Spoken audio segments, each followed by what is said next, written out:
And moments ago, the Oklahoma State Cowboys took the field. Last year, they were 10-3, 6-3 in the Big 12. The Cowboys opened 3-0 before a conference opening loss to number 16 TCU. They went on to win the Orlando Bowl over Virginia Tech. Time now to join the third member of our team on the sideline, the All-American girl, Jenny Taft. Guys, thank you. Well, I want you to imagine something, being 22 years old in your 9th semester at Oklahoma State and about to fulfill a lifelong dream. That's what we're about to see from new quarterback Taylor Cornelius. Mason Rudolph is long gone. He's off to the NFL, but he told me yesterday he's confident in his replacement. He said this guy was overlooked. He was under-recruited. He rips the ball, and when given the chance, he can run past you. And by the way, he knows the offense as well as anyone. And when watching him in warm-ups, guys, he doesn't look like someone transitioning from backup to starter.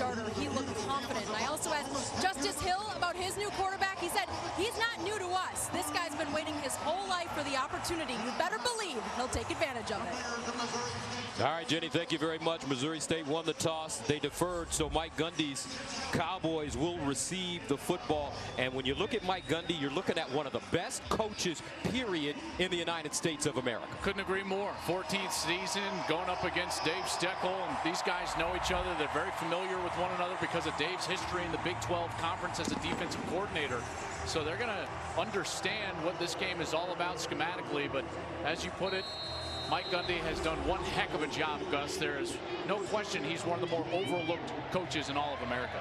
All right, so Nick Williams will kick it away for Missouri State. L.D. Brown, Landon Wolf are the deep men.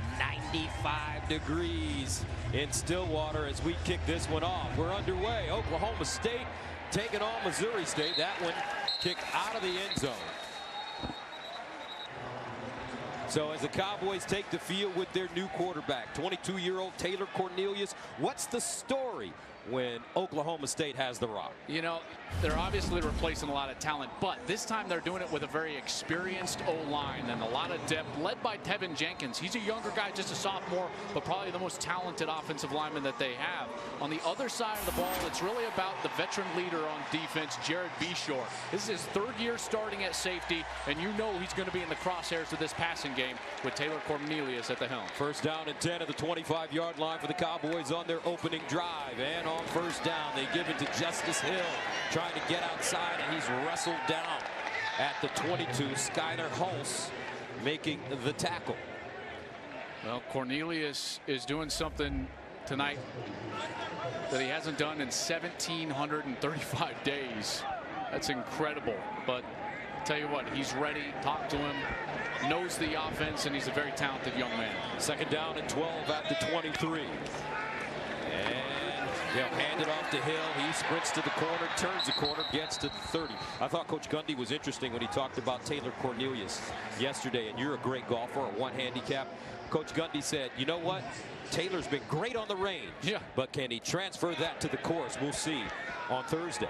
The first tee is a lot different than the range, ain't it? You know, and the difference is listen, you cannot simulate what it's like to go out there when the score is 0-0 as a quarterback, and that's what he's feeling right now for the first time. Here's his first pass of the day. He'll drop it off to Hill. Hill looking for the first down, has it, breaks free, gets to the 45, tried to cut it outside, and is finally chopped down at midfield.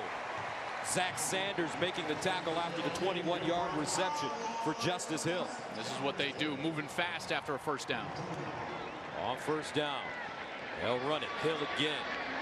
And Hill wrestled down at the 44-yard line as he's taken down by Angelo Garbin. And they say they want 15 carries a game for Justice Hill. I thought that was a little light. I thought so too, in particular because we've seen him now touch the ball 4 straight times to start the game. So we're inching closer to that 15, but they'll sub in now J.D. King in the backfield, sophomore from Georgia, 5'11", a little bigger than Hill. He's 211 pounds. Also L.D. Brown, you'll see Chuba Hubbard as well.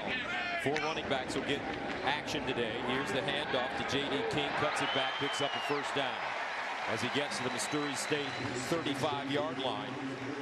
Taken down by Cam Carter. A little different feel already than what we saw a year ago. They were a bit pass happy, and now they're leaning on that offensive line running the rock. First down and 10 at the 35. Cornelius to throw it all day. Now he dances out of the pocket, gets his shoulder square, gets to the 30. Still on the move. Here he goes at the 10. Cuts it back inside, down inside the 5. Jared Beshore with the saving tackle.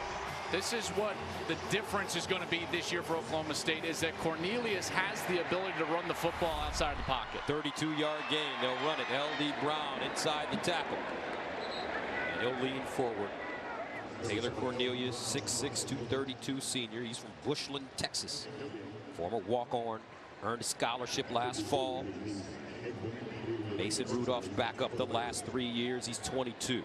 And he can rip it from the pocket, but again, that element of being able to run the football, that's something that they're going to have to get back to, kind of more similar to the J.D. Walsh, Clint Shelf era here. Second down and goal. They hand it off, and it's a touchdown. Justice Hill scores on Oklahoma State's opening drive, and the Cowboys take a 6-0 lead over Missouri State. Clean and efficient drive. Nice third down conversion for Cornelius on his first opportunity in that situation. And then a great job by the offensive line, opening up a huge hole, and Justice Hill is going to find it. There's no doubt about that. Matt Amendola comes in to attempt the extra point, and it's good. Cowboys take their opening drive, 8 plays covering 75 yards. They score in 2 minutes and 36 seconds. What was interesting about that drive, Joel, is that it was a run-dominant drive.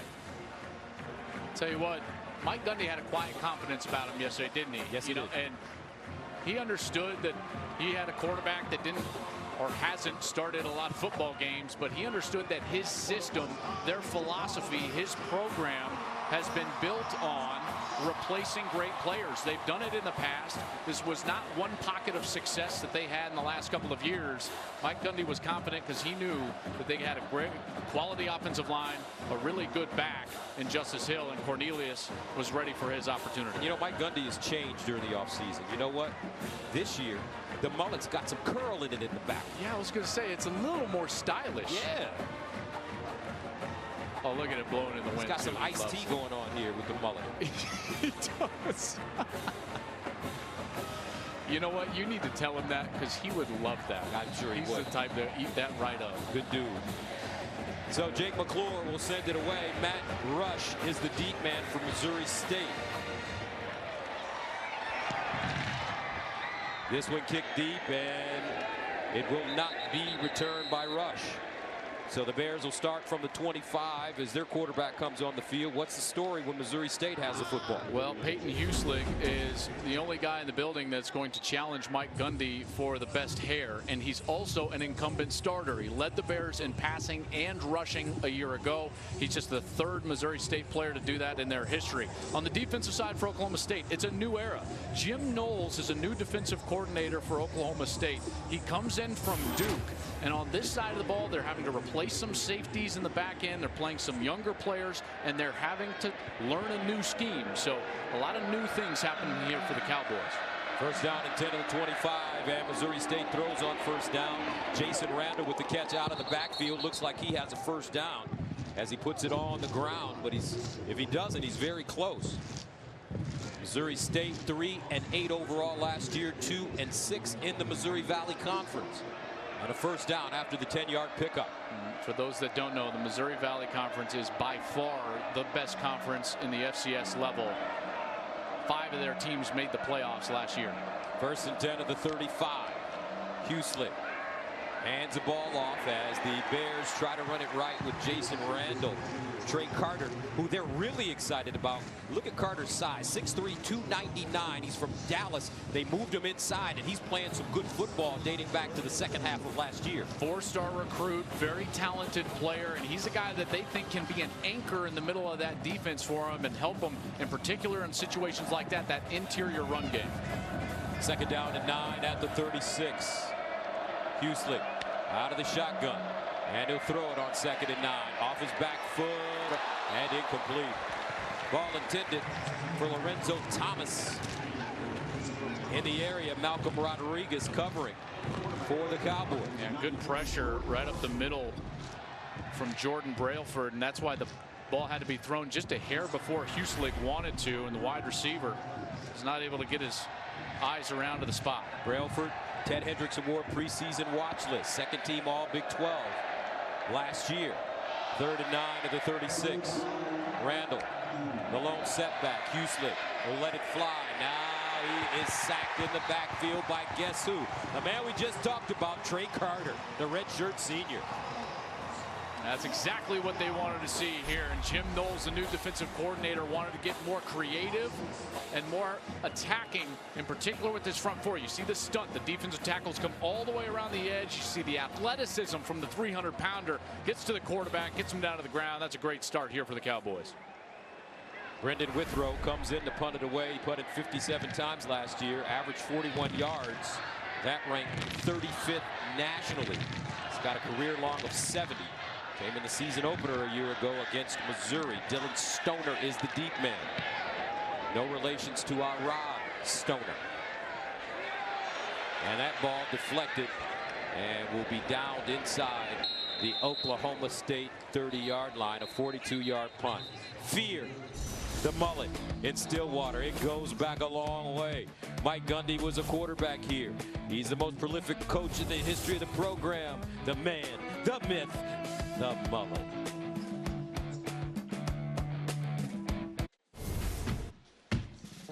Well, we've had a great time here at Oklahoma State. Beautiful campus, wonderful people, enthusiastic, kind, and considerate. It's good food here as well, man, and the barbecues. Let's stick with you. It's top notch. There's no doubt. First down and 10 to the 29. Hill running it left side this time. Tries to get outside. Does. Lowers his shoulder. And Justice Hill, you know, a good season, and he could be in Heisman contention. But here's a young man that's not even the most famous guy at his own dinner table. I mean, his younger brother is a 5-star recruit, one of the best defensive backs in all of America. And I mean, you talk about every school wanting Daxton Hill. I mean, every school. On 2nd and 3, that ball incomplete, thrown short, intended for Wallace. Daxton Hill, Justice's brother, at the Nike camp ran a 4.3. 4.3 seconds in the 40-yard dash. I mean, I don't even know what that looks like. He raced his brother, and Justice beat him, but some people feel that Dax pulled up. Like a little respect for the elders? Respect for the old man. Type of something? I don't know. 3rd down to 3 at the 36. Here's Cornelius to throw it. And underneath, it's caught by Tyron Johnson, the redshirt junior. And Tyron tackled by Egbin. I get the sense that they're going to try to get Cornelius a little bit of a rhythm here after featuring Hill in the first series. And they'll hand it off. Hill breaking tackles. And Hill picks up 7 on the play. Cam Carter again defensively for Missouri State. 2nd down and 3 at the 47. They're playing fast. Near side, ball caught. McCleskey, and they're expecting a big year from Jalen McCleskey, the senior from Covington, Louisiana, St. Paul's. He was having a great season early last year, tailed off a bit late. Coach would love to see his leadership pop up and then get back to what he was back in 2016 when he actually led the Cowboys in receptions. Cornelius to throw it. Pulls it down, looking over the middle, and it's caught. J.D. King in space, and J.D. King rumbling down to the 22-yard line before being wrestled down by Austin Henderson. That's a 25-yard gain. Great job in the pocket by Cornelius, getting himself to a spot where he could make that throw. 1st and 10 to the 22. 2nd drive for Oklahoma State. Delayed handoff. King spinning. Breaks another tackle. And finally, McNeese Egbin stops him. Boy, it's, you know, until you actually get up and against this fast hyper-speed offense, I mean, you just see the fatigue on the Missouri State players. They're getting subs in now because Oklahoma State was subbing on the other side, so the officials are now allowing them to sub in. But I'll tell you that the offense is moving so fast, and I think it's due to the conditioning of the offensive linemen. I think that's the whole key to going fast. 2nd down and 7. J.D. King. And they'll go down at the 20. Well, when we talked to Coach Gundy yesterday at the Oklahoma State training facility, he talked about his linemen, and he was so happy that the linemen are playing well. He thinks that's going to be the backbone of his team. And he said, you can play offensive line for me as long as you can just cover your man and breathe. And the emphasis was on breathe because of this pace that they like to play at. 3rd down and 8 at the 20-yard line. Cornelius underneath. McCleskey trying to lean forward for the first down. He'll come up short as Egbert makes the tackle. So Oklahoma State looks like they're going to go for it on 4th down and short. They need a yard at the Missouri State 13. Delayed handoff. King, first down and more as he is thrown down at the 7 by Tyler Lovelace. That's just an excellent job right there, understanding what the defense was given. The 2 defensive tackles split way wide, both outside of the guard. Each way, the middle of the field was wide open. Little delayed handoff and an easy first down. Now Chuba Hubbard, the redshirt freshman, checks in with Justice Hill behind Taylor Cornelius. And they'll hand it off. Hill looking for his 2nd touchdown of the game. Leans forward and gets inside the 5. So you're going to see 4 running backs, right, Joel? Absolutely, and they're all very quality backs. Chuba Hubbard, number 30, is going to leave the field now, but they're the one, the coaches, they might be most excited for him, in particular for the future. This guy is very talented, one of the fastest players on the team. And he's a Canadian from Sherwood Park, Alberta. 2nd and goal at the 4. Hill, the pistol back.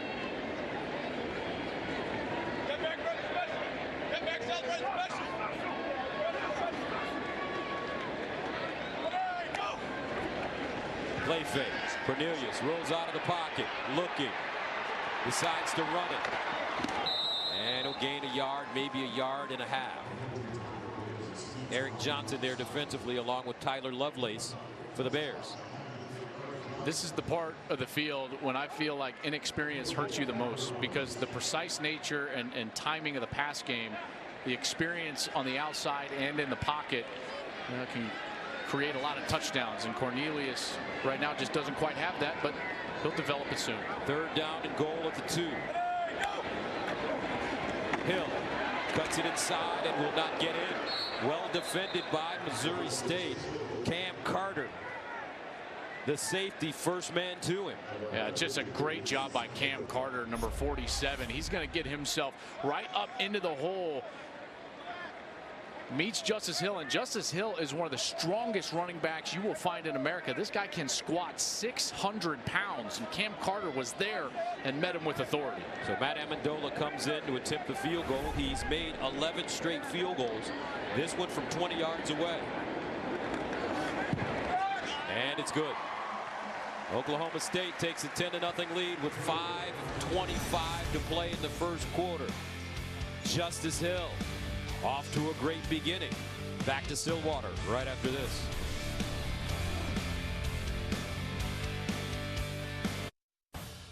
FS1 College Football is sponsored by Ford. Going further so you can. 10-0. Oklahoma State on top of Missouri State. Season opener for both these teams, as Taylor Cornelius has done a solid job orchestrating the offense so far. I mean, 5th-year senior, he's 22. He's got the hairline to prove it. Just saying. I mean, I was old too when I think. You were a 23-year-old starter as a senior. I remember we played here in Stillwater, and one of the fans, I took my helmet off, and they're like, "Oh, look at your bald spot." I was like, "That's good. That is good." All right, we're going to take another timeout. Coming up, Missouri State with the football right after this.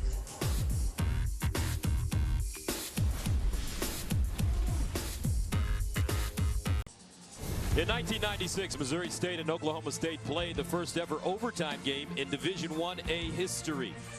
The Cowboys tied the game late in the 4th quarter, and after holding the Bears to a field goal in overtime, David Thompson ran in the game-winning touchdown. Right now, 10-zip. Oklahoma State, 143 yards in total offense in the last 2 drives. 1st and 10 at the 25. Husling over the middle and incomplete. Denson, closest man to the football. Nice job by Justin Phillips, number 19. He's the one that jumped up and actually batted that ball down in midair. And Mike linebacker for Oklahoma State. 2nd down and 10. Randall in the backfield. Husling will change the play at the line of scrimmage.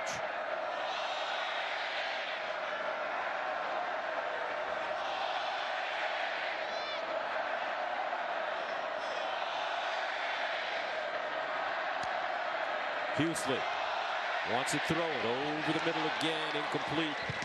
No flags on the play as he threw that one in a crowd. Jordan Brailford with pressure on Peyton Hughley, and that'll bring up 3rd down and long. Some confusion right now amongst the wide receivers from Missouri State, and they're having to replace essentially that entire position group, including Malik Earl, who is their 4th leading receiver in Missouri State history at close to 1,900 yards in his career. So some young faces and inexperienced faces on the field right now for the Bears. 3rd down and 10 of the 25.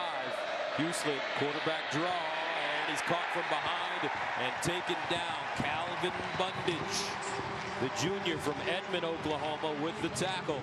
And the Bears of Missouri State will have to punt it away again. You see the attacking style, standing up on the edge.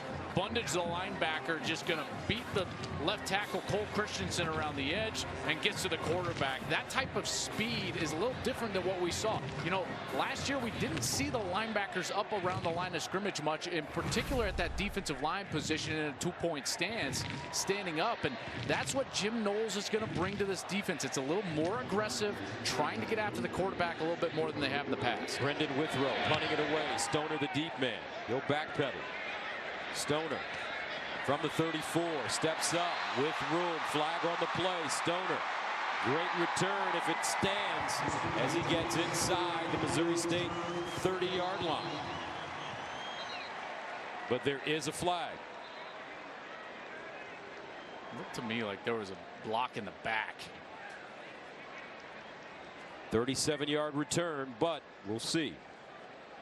Devin Harper, a linebacker for Oklahoma State, number 16, was kind of right in the fray. Watch number 16. He's going to kind of, it's in the side, but then the way that the Missouri State player falls over, and that's kind of right where that flag came in. So a bit of a speculation there, but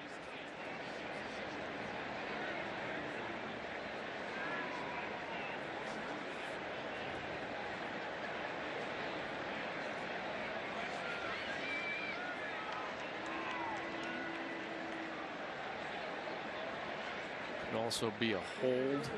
Holding. Return team number 88. That penalty is declined. Legal block in the back. Return team number 16. That penalty will be enforced 10 yards from the spot of the foul. Timeout. All right, 4:21. They'll back up Mike Gundy's Cowboys, but Justice Hill is back on the field right after this.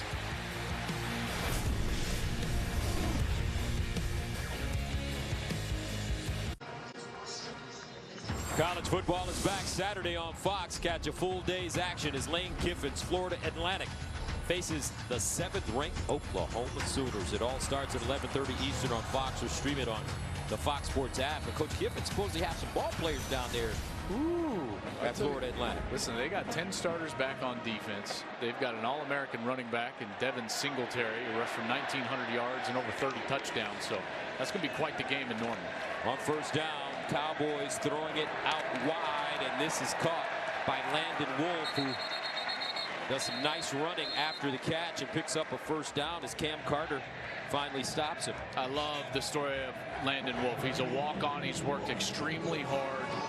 Won the Outstanding Walk-On Award last year, and then today he's a team captain. So a special day for Landon Wolf. Flag on the play, and Cornelius throws this one out of bounds. Wolf also earning a scholarship this year after being a walk-on. That's a special day, man. I got to tell you. And we see all those videos now. You see them on Twitter of all the coaches, you know, announcing the scholarship. So we'll get the penalty here, but that's one of my favorite parts of college football. Outside. Defense, number 91, in the neutral zone at the snap. 5-yard penalty. Still 1st down. So Oklahoma State predicted to finish 5th in the Big 12 by the media. Oklahoma, West Virginia, TCU, Texas, the top 4 teams. It'll be interesting to know your thoughts on the Big 12 and how it's going to shake down this year, Parker. Balanced. I got to tell you, it's balanced because everybody's excited about Texas. And they should be, you know, candidly. I mean, they've got 2nd-year head coach that has done some. Game clock operator, please reset the game clock to 3:59. 3:59. The clock will start on the snap. Done some great things down in Austin. Tom Herman had that team playing at a different level last year, and I know it didn't necessarily translate on the wins and losses, but there were 4 games that they were in late, made some mistakes that easily could have gone their way. They've got their quarterbacks back, and I certainly expect Texas to be a very good team. Chuba Hubbard picks up the first down, the redshirt freshman from Canada. But the thing is you can mention all those teams at the top, Gus. Kansas State and Oklahoma State are still going to be very good football teams. This is a deep, parity-driven league this year. First down at the 42. Cornelius going for the deep ball to the sideline and incomplete. Flag on the play on the far side at the 43-yard line. Yeah, I love what they're doing here. If they get a defensive lineman to jump like they did here and in. Offside. Defense, number 99, 5-yard penalty. Still See, watch, down. he's going to jump into the neutral zone, and then the snap's going to happen because the center say, I got him. See, he's turned his head, he's got, I got him. And then it's just an automatic go route on the outside. If that happens, the play's broken, and the wide receiver takes off, Cornelius just throws it down the field. So first down and 5 at the Missouri State 37. Cornelius slipping, gathers himself into the flats. It's caught. Nicely done. Angelo Garbett may be called for targeting. And this is one of their best players on defense, Angelo Garbett. Started his career at Iowa, transferred in, played very well last year, was a preseason all-conference player in the Missouri Valley coming into this season. And the flag came out for targeting, and they're going to discuss it right now.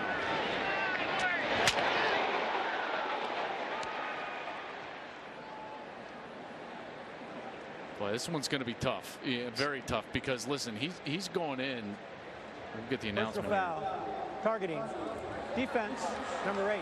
15-yard penalty from the end of the catch and an automatic first down. The previous play is under further review.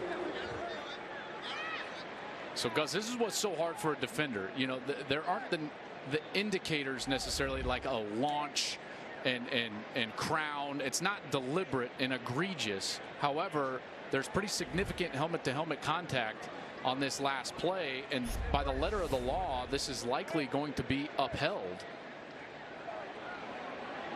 See how the initial contact is made with the helmet to the helmet of Chuba Hubbard, and I don't see how they're going to overturn this, because he led with the helmet to the head or neck area. I think this will certainly stand in replay and more likely be confirmed. It's an aggressive play, but I certainly believe that this will be confirmed in replay.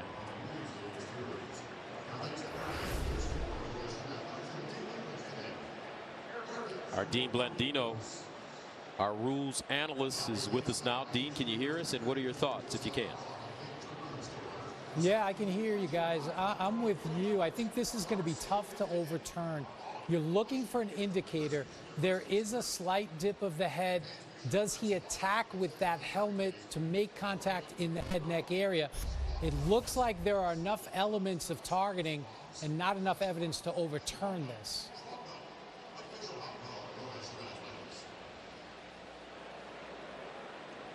I mean, the hard part about this is Angelo Garbett is going to get thrown out of the game basically because Taylor Cornelius threw the ball behind Chuba Hubbard. You know, the quarterback put the wide receiver, the running back, into a precarious spot, and that's what led to that body position. Here's the rule. Making forcible contact against an opponent with the crown of the helmet, or making forcible contact to the head or neck area of a defenseless opponent with the helmet, forearm, hand, fist, elbow, or shoulder. The ruling on the field is confirmed. Number 8 is disqualified. And that second description is what we had there, because Hubbard was clearly in a defenseless posture, and it didn't really matter whether the head was dipped or anything. His forearms were up. All the contact was in the head or neck area, and Angelo Garbett, one of the best players from Missouri State, is going to have to exit. That's a tough way to start the season there. Dean, thank you very much for joining us, and we'll look forward to hearing from you later on in the broadcast. So Garbett has been tossed, and that makes it first down and 10 at the 19-yard line for Taylor Cornelius and the Oklahoma State offense. Chuba Hubbard remains in the game at running back.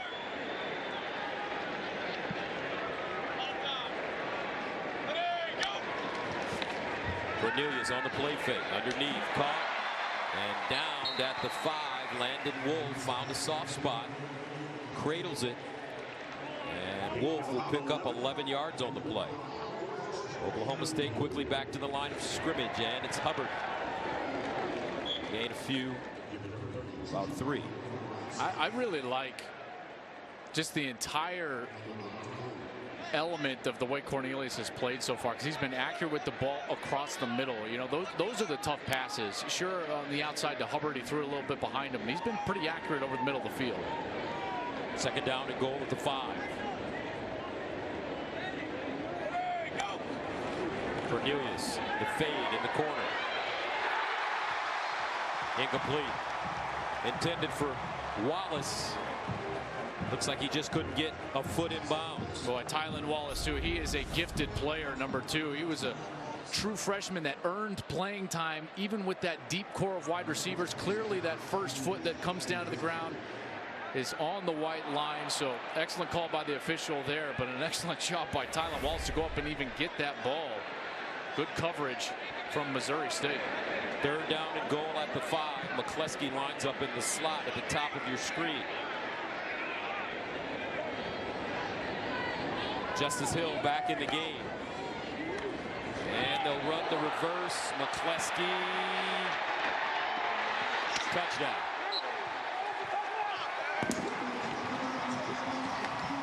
So Oklahoma State scores again, this time Jalen McCleskey on the reverse to take a 16-0 lead over Missouri State. Well, they had a hard time punching it in last time they were inside the 10, so they go to the reverse. Missouri State defended it really well. It's really the second effort and the reach to the goal line right here that gets the touchdown. That ball comes out after he crosses the plane. There's the reach right there and a touchdown and a nice job. Matt Amendola in for the extra point.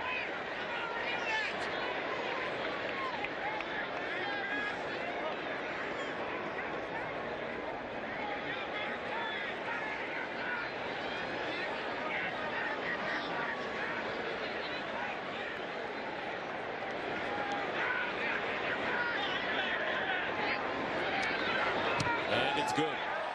17-zip. Oklahoma State leading Missouri State with 2:28 to play in the first quarter in Stillwater.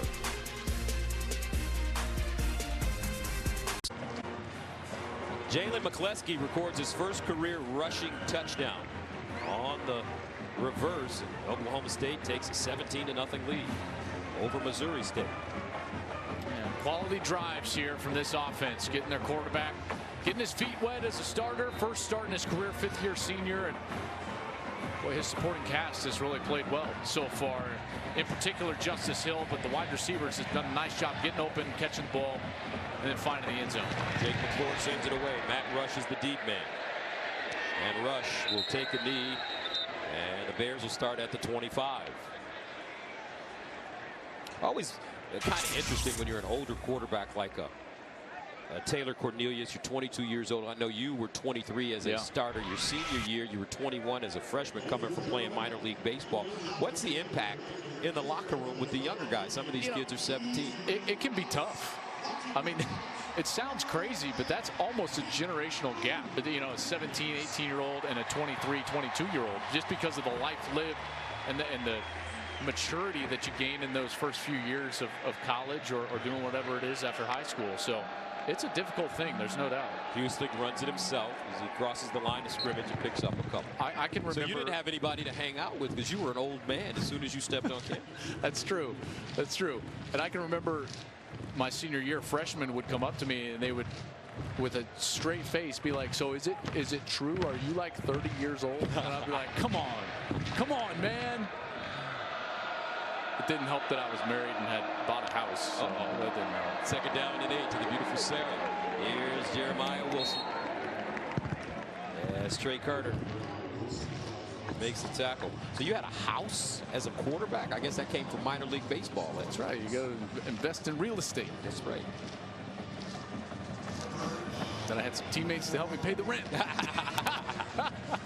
living in the basement. That's right. 1:35 to play in the first quarter. Opener for both these schools. Oklahoma State out of the Big 12.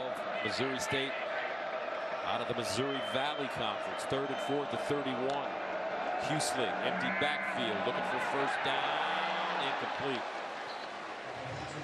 And Missouri State will have to punt it away. Dangerous play. Justin Phillips may have deflected that.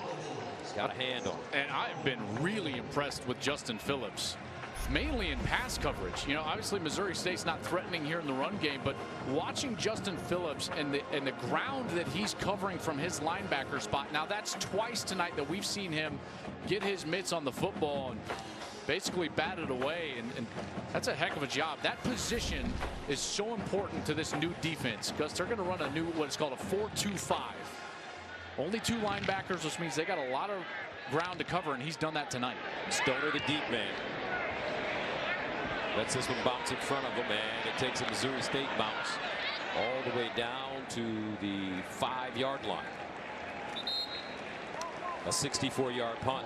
And there's the new defensive coordinator. That's Jim Knowles from Duke, where he was under David Cutcliffe the last 8 years, leading the Blue Devils to 5 bowl appearances in the last 6 years. And Coach Gundy had a very intricate way of deciding who he wanted to interview for this job. He went to a very specific stat, Gus. He went to points per possession defensively, you know, and Duke was one of the best in the country. In fact, overall they were right in that like that 15 range, and Coach Gundy thought to himself, well, I also want to see a defensive coordinator that's doing that with players that maybe aren't as great as the competition. And Duke fit that bill. He went after Jim Knowles, extensive interview process, and got his man. First down at the 5. Hill breaks free, picks up a first down and more, turns on the breakaway speed. Can he outrun the field? Here's Justice Hill at the 20, still on the move, stiff arm on his feet, and finally goes down inside the 5. A 93-yard run. Zach Sanders finally chops him down. Well, they got both the big fullbacks in there, and Hill finds the hole, and he's going to stay in the game because they got to try to get him into the end zone. He earned his way down here. Give number 5 the rock. Hill again looking for the touchdown, and he will not get it as Cam Carter stops him prior to the goal line. He was trying to reach for it, but that shoulder and elbow were down before he could get the ball across the goal line, and he's going to come out of the game now. He's not going to get his. They say we're going to give you one chance where you're tired to get into the end zone, but now he'll come to the sideline. So Hill will take a blow. J.D. King replaces him.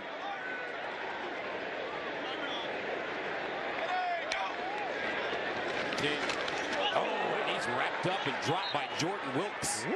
Great play by the sophomore.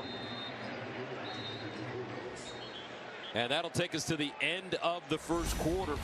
Oklahoma State with the lead, the ball, and they're knocking on the door once again.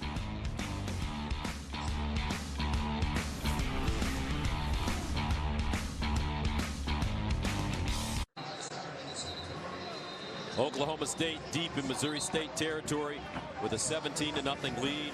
I'm Gus Johnson along with Joel Klatt, Jenny Taft, and Dean Blandino is in the studio in Los Angeles.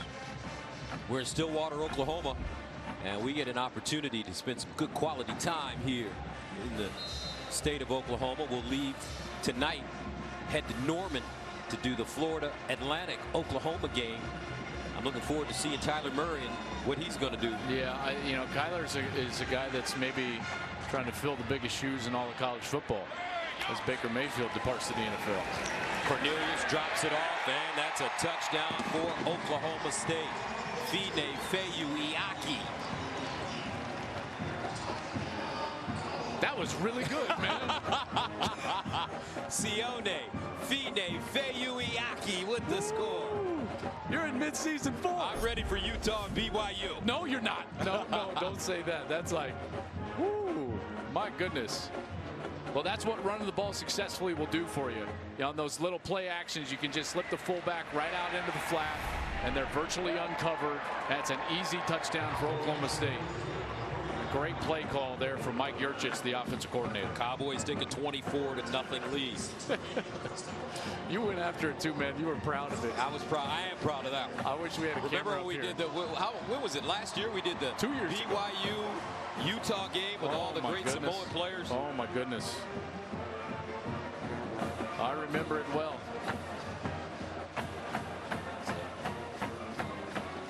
So Cornelius throws his first career touchdown pass. That's a confidence booster. Yeah, good for him. You know, and he's going to need that, because in this league you got to score points. They're not going to roll out there and say, hey, we hired a new defensive coordinator, we're going to go win with defense. That's just not going to happen in this league, right? You got to score a lot of points. And one thing Coach Gundy said is that the coaches in the Big 12 are fearless. And it's true. I mean, they will take a shot anytime, anywhere, any down and distance. I mean, it doesn't matter. They don't care. And I love the way he explained it. He was like, hey, I've coached with Cliff and Dana. They don't care. I don't care. I don't care. And I was like, you know what? He said, but Gary cares. Gary cares. Gary Patterson, he's a little more conservative. Right. He said, yeah, that was great. And I'm sure Coach Snyder at Kansas State as well. McClure sends it away. Rush will not get an opportunity once again. And Missouri State starts from the 25.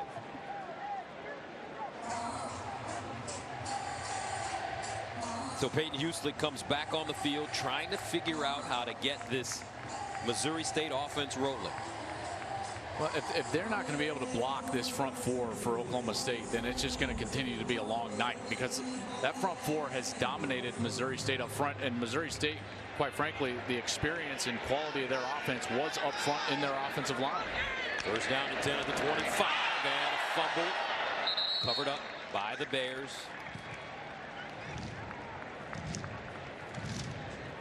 Aaron Denson jumps on the football.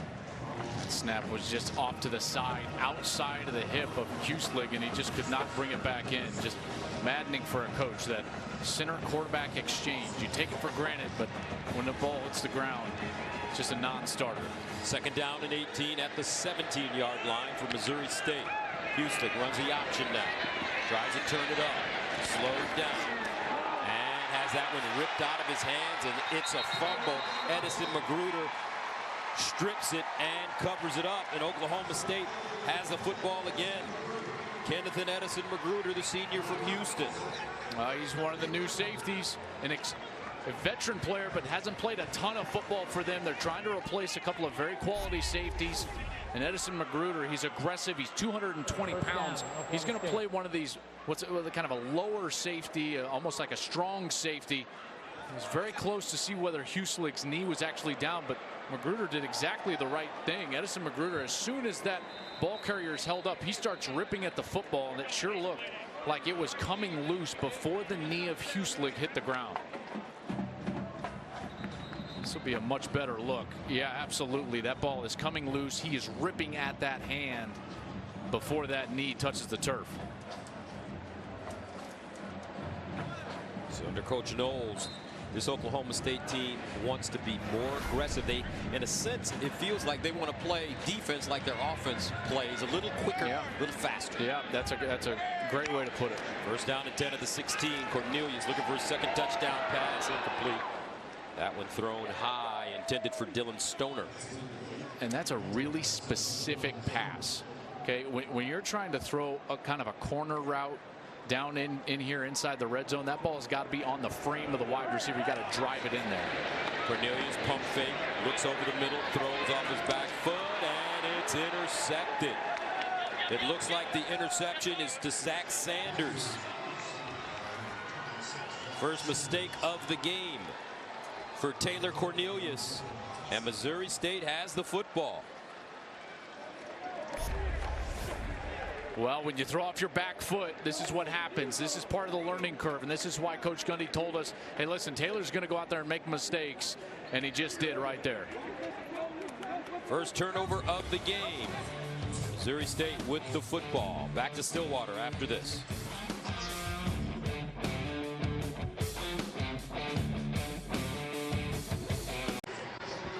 First Oklahoma State turnover of the game, as Taylor Cornelius threw that one a little short off his back foot. Those are the little things, right? The little nuances. Red zone, throwing the football, it's just different, right? You've got to be so much more specific with the trajectory you're throwing the ball with. We saw him underthrow one and then not. Jason Randall can't get outside. Justin Phillips riding him out of bounds. Early in the set of downs, he basically overthrows a corner route. Then late in the set of downs, underthrows the go route. Those have to be flipped. You throwing a go route with a defender between you and the wide receiver, you got to put that ball way up there with air and let your wide receiver run and get it. Loss of 2 on the play. 2nd down and 12 at the 18. Each team with a turnover. Huslick.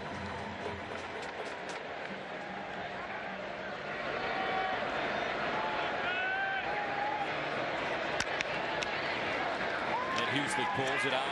Guns it underneath, and this ball is caught by Lorenzo Thomas, but a flag is on the play. There was a lot of contact there when he came out of his break. Darius Williams was the corner defending, and there's a lot of grabbing going on just kind of that little hitch route.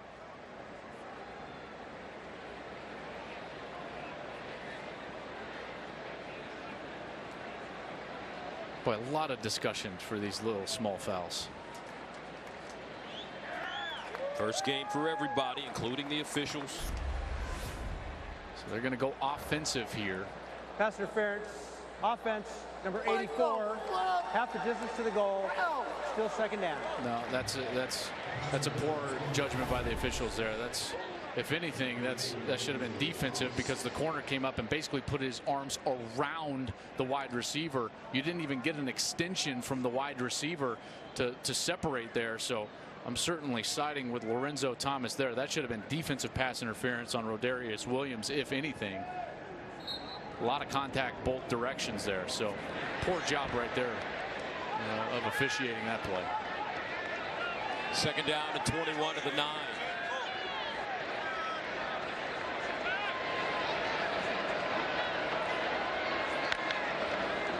Huslick runs it. And Huslick upended by Calvin Bundage.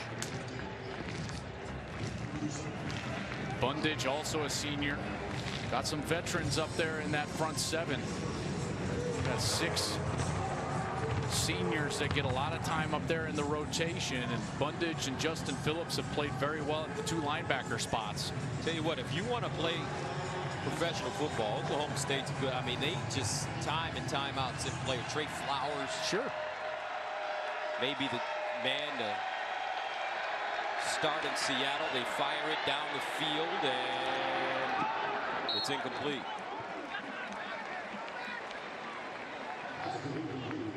Curry, the intended receiver, and he was locked up with A.J. Green. Yeah, A.J. Green here needs to close in a hurry, and well, he gets there just a little bit early, but see how he held up and did a great job right here. Rather than forcing the issue, he kind of turns back to the ball, and I think that's what allowed him not to draw that flag. It probably could have been thrown, but Tyler Curry, the wide receiver, unable to bring it down. That's a nice little nuance there right at the end of the play to kind of hold up and just get that head start spinning around back to the ball. I think that's why the official held on to his flag.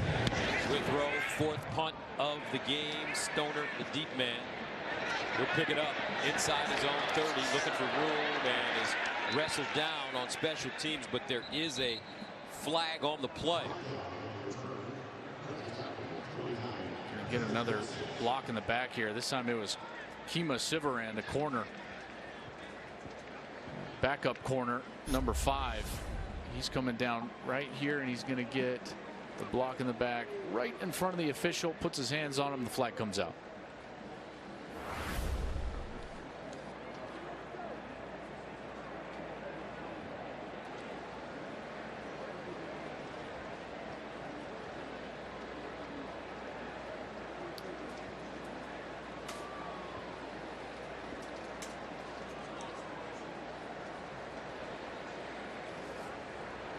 During the return, illegal block in the back. Return team number 5, 10-yard penalty from the end of the run, first down. All right, 12-17 to play. Second quarter, OK State with a 24-zip lead. Back after this.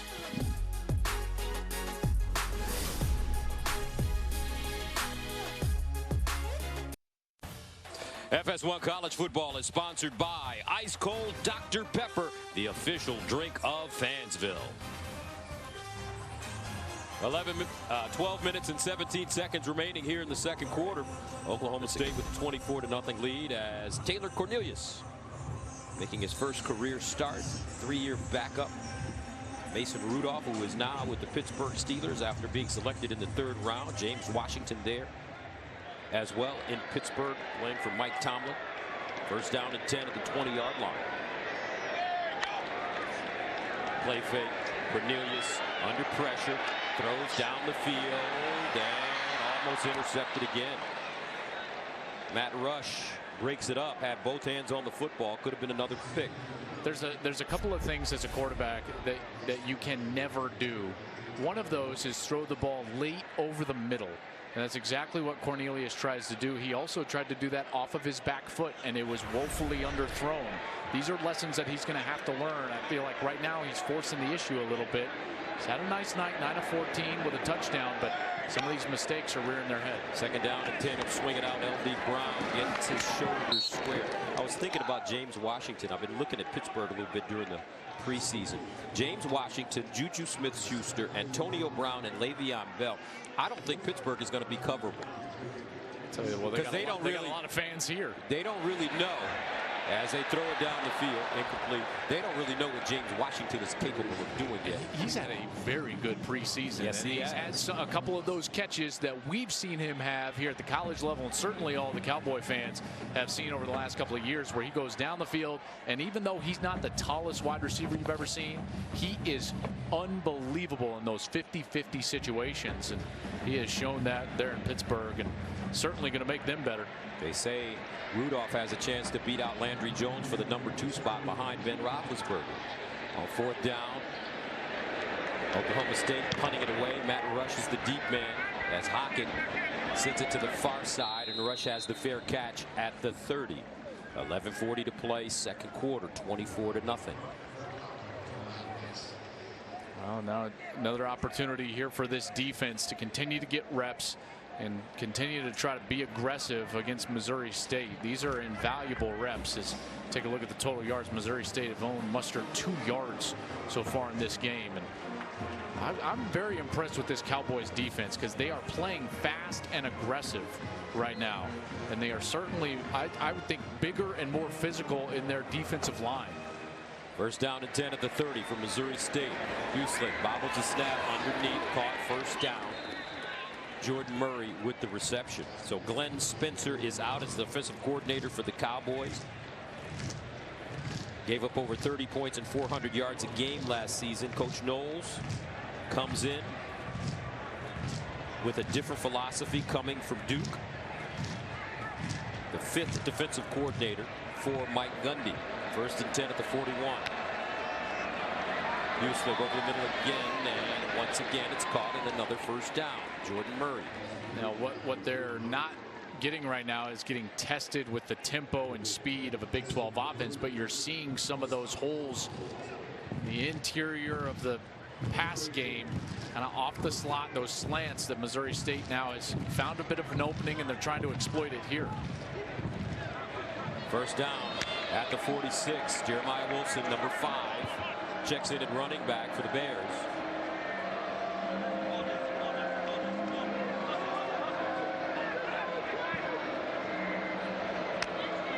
Hueslick drops back, looks backside. He's got Wilson, who has it knocked out of his hands at the last moment by Rodarius Williams. Wow, great little play action here in the backfield, and he's actually just going to come right out of the backfield on a little swing route and just beats Phillips. That's a tough cover for a linebacker, and Wilson's a very fast player. He's a true freshman from Kansas City, 3-sport standout in high school. 3-time All-State honors in football. Ran the 4x100 relay. So he's got some juice to him, and he showed it there. Second and 10 at the 46. This time the Bears stay on the ground as they cross the line of scrimmage with Jason Randall. Kenneth Edison Magruder makes the tackle. So for Coach Knowles, here's the goal this year. More third down stops, more turnovers, and fewer big pass plays allowed. And listen, it's hard in this league. We touched on it earlier, and part of what drew Mike Gundy to Jim Knowles, the defensive coordinator, is the fact that he wanted the challenge. There are several defense coordinators that are out there that wouldn't take Mike Gundy's call because they're like, I don't want to coach in this league on defense. And Jim Knowles wanted the challenge. Third down and 8 at the 44, and a whistle and a flag thrown. This might be a holding called against Missouri State. I mean, you think about it, Oklahoma put up over 50 against Georgia out of the SEC in the Final Four game semifinals. Well, and you saw that across the bowl season. You know, the Big 12 shows itself continually every year very well in that situation. Offense, number 75. The penalty is declined. Fourth down.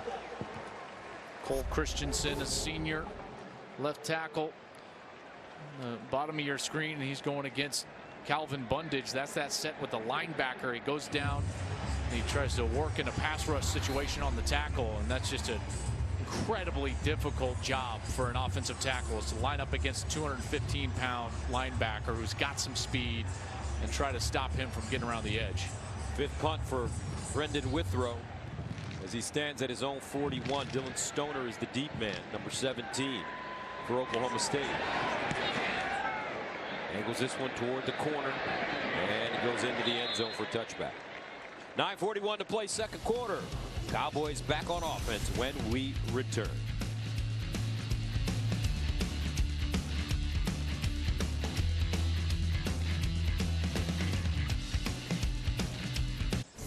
This year marks the 30th anniversary of the greatest single performance in college football history. Barry Sanders. Remember, 2,850 yards rushing, 44 touchdowns. Mike Gundy was his teammate. He said when he saw Barry practice for the first time against the freshmen, he said to his wife, that kid is going to win the Heisman Trophy. J.D. King, and he went on to do it. Barry Sanders, remember, he had to sit behind Thurman Thomas, another Hall of Famer, his first couple seasons. Yeah, the legend goes that opposing coaches would tell their defenses the year before, in 1987, they would say, hey, we got to stop Thurman Thomas, but don't hurt him because his backup is better. Yeah, he's going to kill us. As Cornelius gets out of bounds at the line of scrimmage, he takes a shove.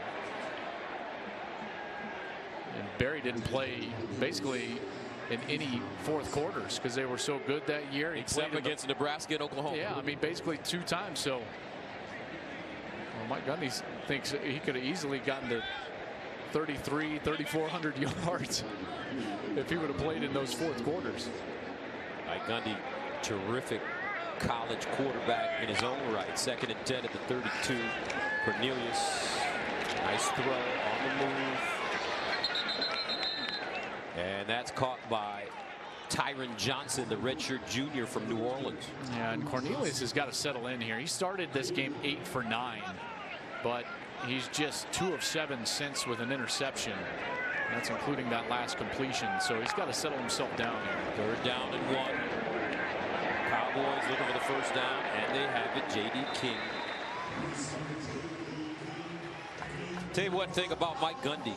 He can find himself a quarterback. Yeah, and he has throughout his career here at Oklahoma State. Third down and 1 at the 45. Excuse me, first down and 10 at the 45. J.D. King remains in the game. And they'll give it to him. Picks up big yardage, looking for the first down, has it, changes hands, and gets out of bounds. Well, they've had so many great offensive players here, but I remember being here, way back in Hartley Dykes. Sure. And in 2010, the big question was, how are you going to replace Zach Robinson at quarterback? And I remember this old guy trotted out there, Brandon Whedon, and an unknown wide receiver, Justin Blackman, and all they did was go win the Biletnikoff Award. And that's the first sack of the game given up by Oklahoma State. Skylar Hulse shooting the gap and making the tackle. Yeah, nice job here. You're just going to get him kind of right through this slant. They don't pick him up. Got 3 Cowboys blocking air. That is not what you want to see. Flag on the play. And the flag, I believe, is at the 15-yard line. It is.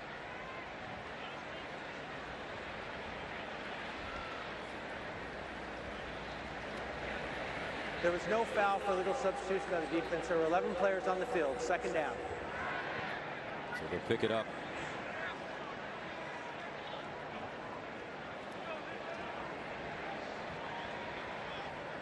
Dave Steckel, head coach from Missouri State, when I was talking with him before the game, he said, I just want my players to play as hard as they can. And we're starting to see that, right? I mean, they're starting to make some plays here on the defensive side. Second down and 17 at the 41. Chuba Hubbard at running back. Here's Cornelius in trouble. Throws on the move.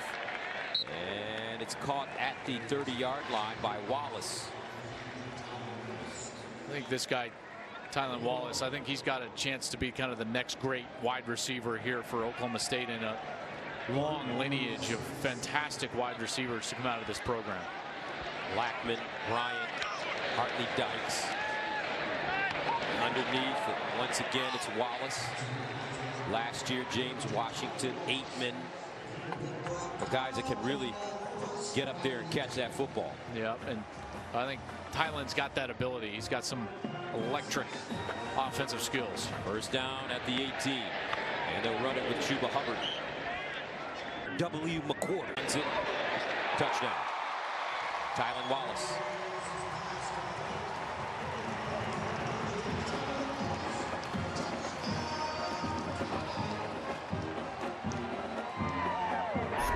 Easy execution here. What they're going to do is they're going to just run kind of right down this sideline, get the safety to split, take the inside route after being bunched up at the line of scrimmage, and Wallace is wide open. Easy read for Cornelius. One of the easiest throws he's made all night. Touchdown, Oklahoma State. Some feel, as you mentioned, Joel, that Wallace is the best receiver. And this group of receivers is very talented. As a true freshman last year, he played in all 13 games, caught 7 balls for 118 yards, has his first touchdown of the season.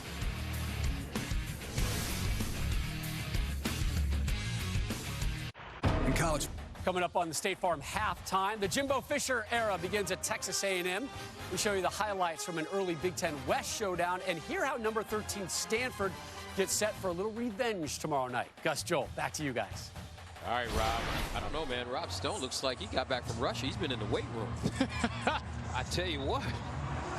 Oh, looks like he'll wrestle you down. I tell you what. All that food they were eating over there in Moscow. They did a great job, man. The whole Fox team went over there and just absolutely did a phenomenal job on the FIFA World Cup. That was fun to watch. Really fun to watch. You are absolutely right. 31-0. That one kicked out of the end zone. Let's take a look at how we got here, partner. Oklahoma State just dominated. Yeah, early it was really all about Justice Hill. He goes right down the field, 3-yard touchdown for him. Then Angelo Garbutt, really the best defender that Missouri State had. He was ejected for targeting. Later in that drive, Jalen McCleskey on the reverse. He gets into the end zone. They found the fullback out of the backfield for an easy score. Cornelius' touchdown pass there. And then Tylan Wallace on the last series. So they got it going a little bit, 31-0. What was that fullback's name? All right, all right, you're going to... Fine Feyuiaki. That's right. Sione Fine Feyuiaki. Fine Feyuiaki. Hey, man, you knew I couldn't do that. I knew you couldn't do it. Oh, you led me right And you've been there. practicing, too. Fine Feyuiaki. There you go. There we go. Meanwhile, Justin Phillips with the tackle on Jason Randall. You know what I can't stand? They always say, like, oh, yeah, it sounds just like it's spelled. Yeah. Oh, thanks. Thanks. Appreciate that. I'm still trying to figure out, dating back to my days in the NFL, how to say the Pittsburgh Steelers running back's name. 2nd and 9 at the 26. Chris Maafala. You know what I'm talking about. Big guy. What he said. That's right. I would have said Le'Veon Bell. 1st and 10. 3rd down and 9 at the 26 now.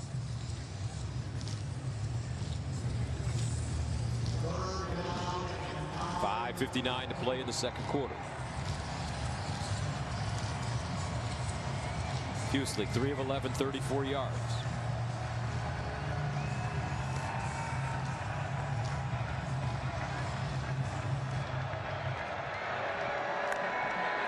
Huslick to throw it. Now dances. Drops it off on the sideline. Nice throw. Randall with the catch and a first down.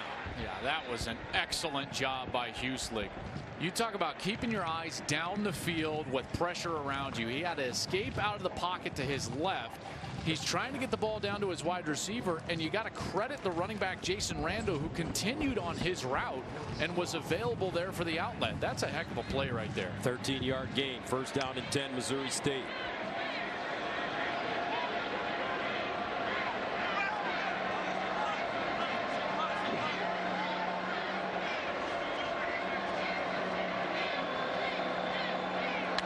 Huslick underneath and incomplete. Flag on the play though. Covered by Rodarius Williams, intended for Lorenzo Thomas.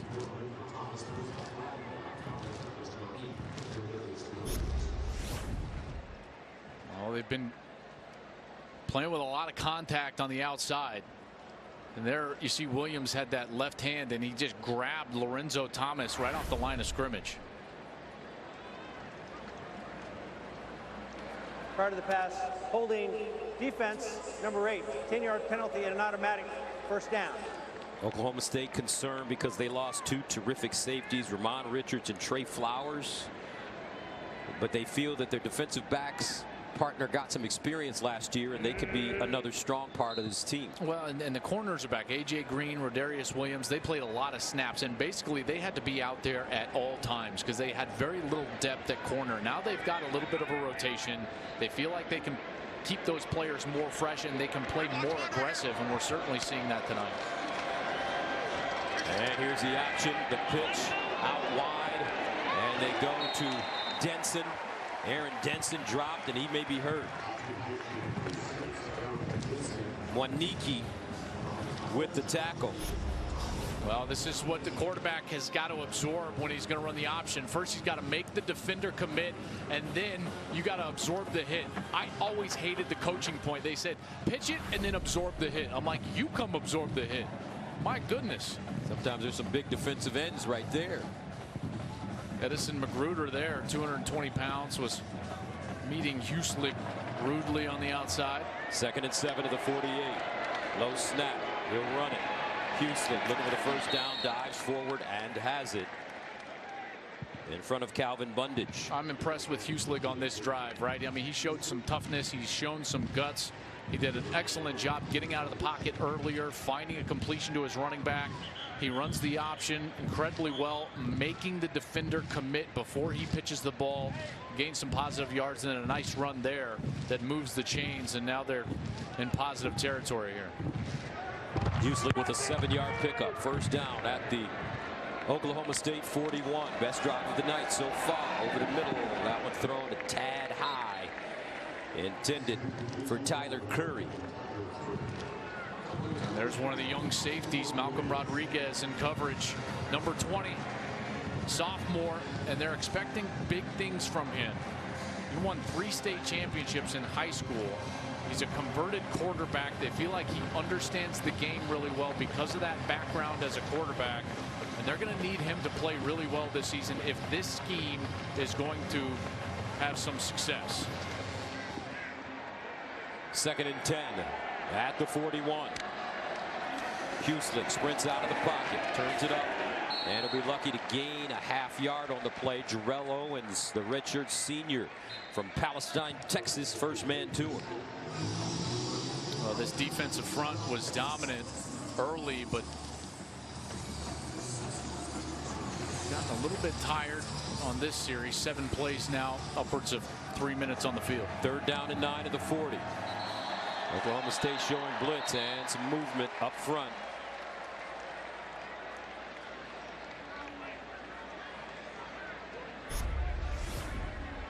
Jordan Brailford, he's going to just kind of flinch at the top, and that's going to draw Jordan Turner out of his stance, the senior right tackle.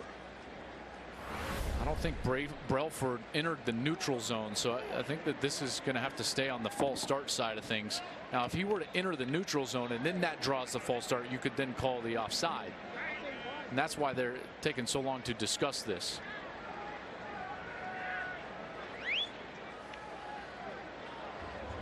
Offside.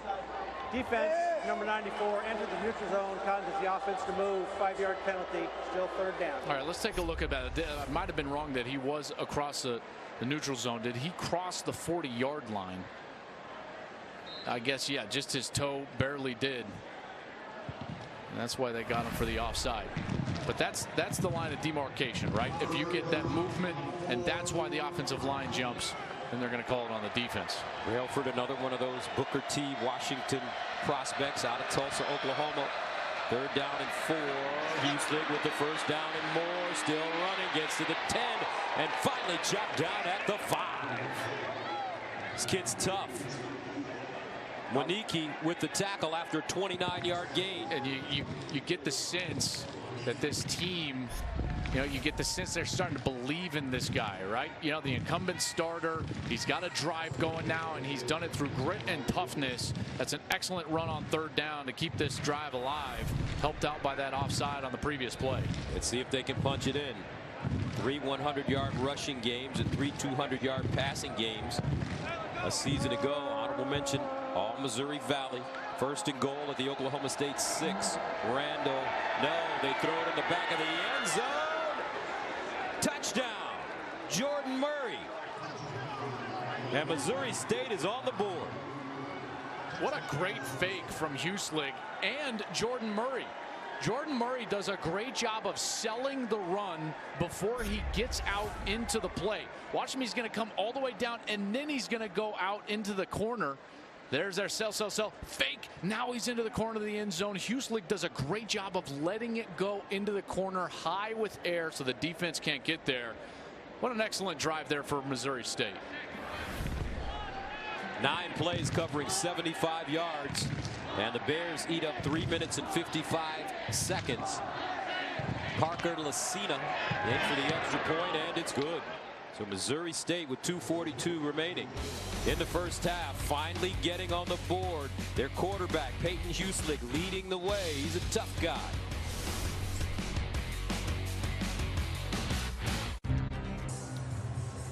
(31-7).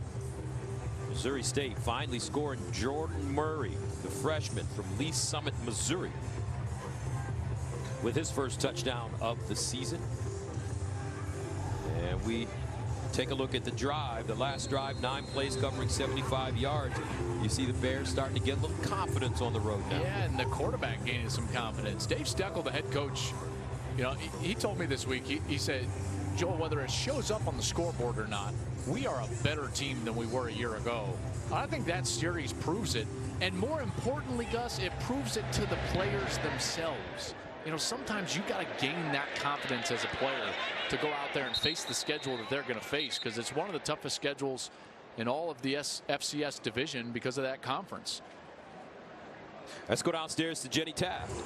Well, guys, you guys briefly talked about Barry Sanders and his legendary career. Well, what we're already seeing from Justice Hill, it's already drawing some comparisons to him. And it's a question I asked him earlier this week. He said, it's hard to believe I'm even in the same sentence as him, but it's fitting because I looked up to him. I still watch his clips. I was a Tulsa kid dreaming about playing here, and his teammates describe him as modest. And he told me, hey, if they're talking about me, I'm doing something right. I'm sure he's looking forward to getting back on the field. Cornelius, first throw on this series. That one's sailing high. Jalen McCleskey, closest man to the football. Yeah, and I think the similarities are, because it's hard to compare anyone to Barry on the field, but the similarities come in the way that they operate off the field. Both very quiet leaders, as Jenny was talking about, and that persona is something that Mike Gundy really gravitates towards. He wants guys to come in here and lead by example. 2nd and 10 on the draw. L.B. Brown. And he'll pick up 8 good yards on the draw play. I mean, that season for Barry Sanders 30 years ago, he has to be. I mean, I know they'd say a lot about Jim Brown when he played at Syracuse, but the greatest player in the history of college football with that one season. So. Yeah, I think so. it's certainly not going to get touched. Let's put it that way. I mean, Bryce Love, what he was doing last year was sensational. Christian McCaffrey a couple of years ago, but time out of the half. I mean, they weren't even, Gus, they weren't even sniffing what Barry was doing. But Justice Hill, he's quite a player for this Oklahoma State team. They're up 31-7.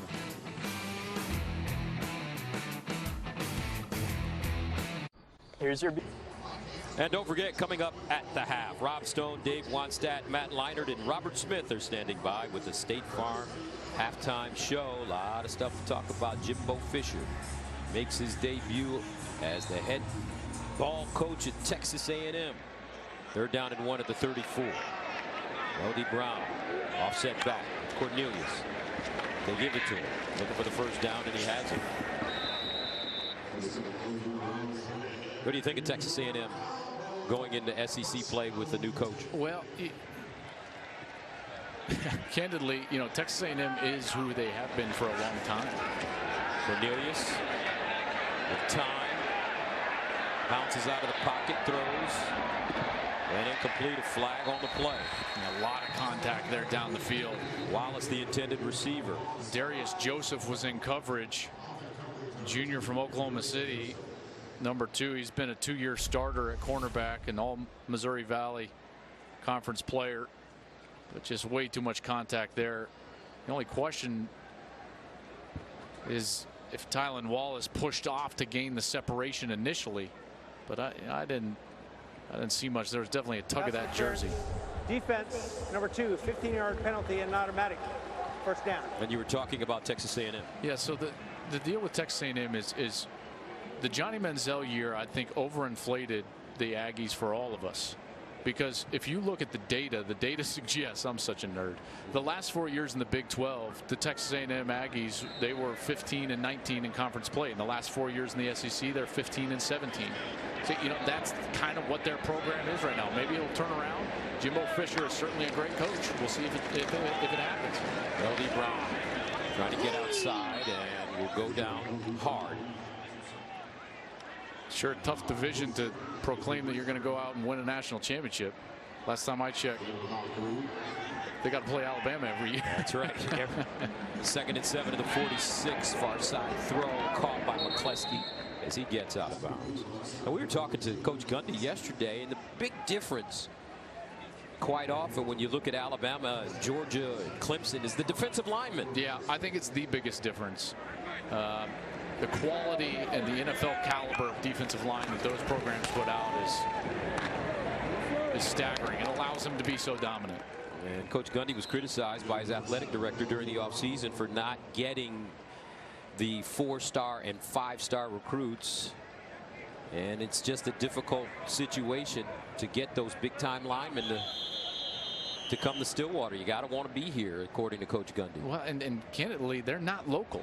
You know, so you're going to have to go down and win a road recruiting battle. You're going to have to get a kid away from his home turf to go down into the South. You know, Oklahoma, this state, quite frankly, does not produce the Big 12 in general. The Big 12 in general. You would probably say, you know, the defensive linemen, there might be 2 a year in Oklahoma that play at that caliber. I'm talking about like elite caliber, 4-star, 5-star caliber on the defensive line. In Texas, there might be 15. Well, in this southern corridor, when you're talking about Louisiana and Alabama and Georgia and the Atlanta area and Mississippi and Florida, you know, there's 50. There's 60 guys. So I think that's the biggest difference right now between what the SEC and the ACC have on defense at the top end of their conferences and maybe what you're seeing in the Big 12 on the defensive side. But I will tell you this, those conferences do not see the offense that this conference puts out. So that brings up 4th down and short with 1:16 remaining for Taylor Cornelius, who's had a solid first half. He's made some mistakes, but he's done some things well. Chuba Hubbard in the backfield. On 4th and 1. Cornelius pulls it out, drops it down. Looks like a first down. And a little bit more for Chuba Hubbard. We've seen this play action now a couple of times when they've gotten into a bind in short yardage situations. They did it inside the 5 and then they're on a 4th down. First down at the 32. Cornelius will let it rip this time. In the end zone. Stoner and incomplete. Yeah, that's the biggest difference I can see right now, is that throwing the ball down the field, they're not anywhere near as dangerous as they were a year ago, and rightly so. There are some great players that are playing in the National Football League, in particular James Washington on the outside. That was maybe one of the best deep threats I've seen in college football in a long time, and they just don't have that right now. Second down and 10. 53 seconds to go.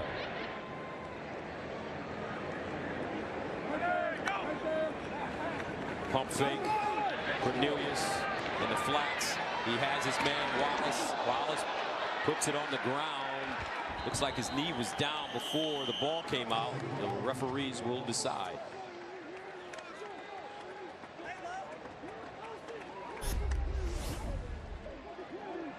Boy, the collision was huge. Tyler Lovelace, who's the backup, with a fumble recovered by the defense. First down, Missouri State. they're going to rule this a fumble. Tyler Lovelace, number 48, he's the one that came in for Angelo Garbett, who was thrown out or ejected for targeting earlier. And that ball certainly seems like it's coming loose before any part of Wallace's body hits the turf. Zach Sanders also in on the hit, and that's right. Flex all you want, Tyler Lovelace. Woo!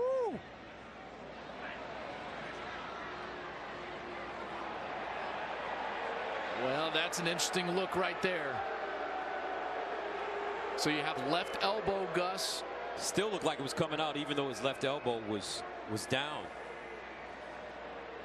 The ball looked like it was coming out. Starting to.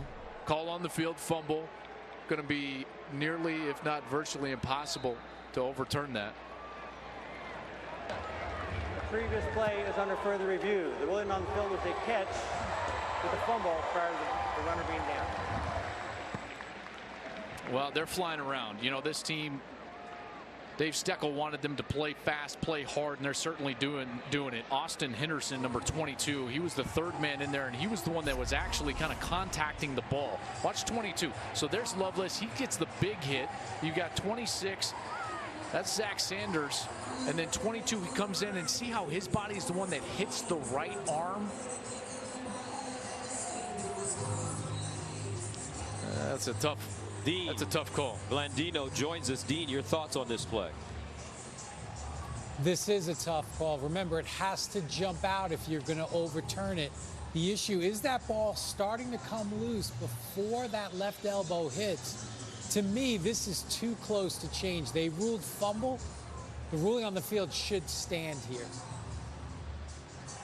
Yeah, Dean, you can make an argument either way. Probably call on the field is going to stand regardless of what they would have called here.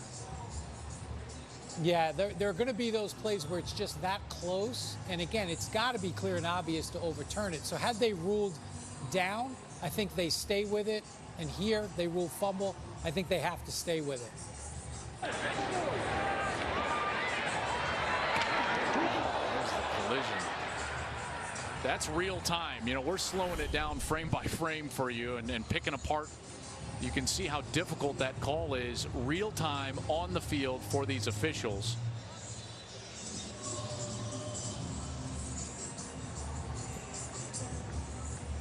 Dean, the only thing that if you were maybe hunting for ghosts here, is that his right hand never leaves the nose of the ball. So you could make an argument that the hand never loses possession. Sure, you could look at that. I just feel like that ball is starting to come out of his arm. Yeah. I think the hand stays on it, but it looks like it's starting to come out of the crook of his arm there before that elbow hits. It's just so close, and you really want it to jump out to change it.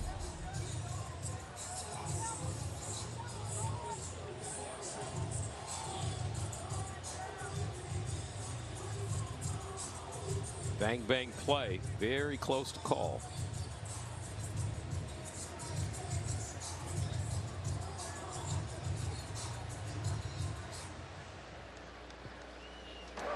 After further review, the ruling on the field will stand. Missouri State's ball. First down.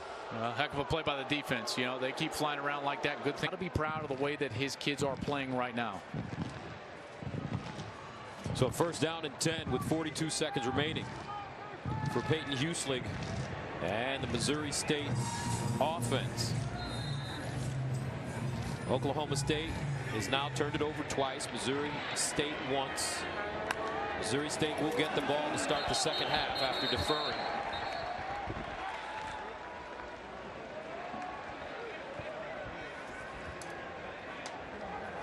Full start offense, multiple players, 5-yard penalty, still first down.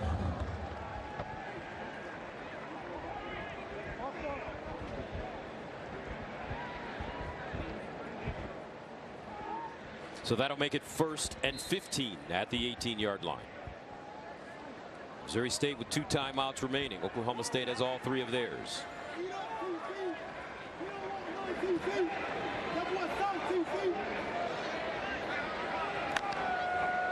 Husling keeps it on the ground, and it's Jeremiah Wilson. Half yard, maybe.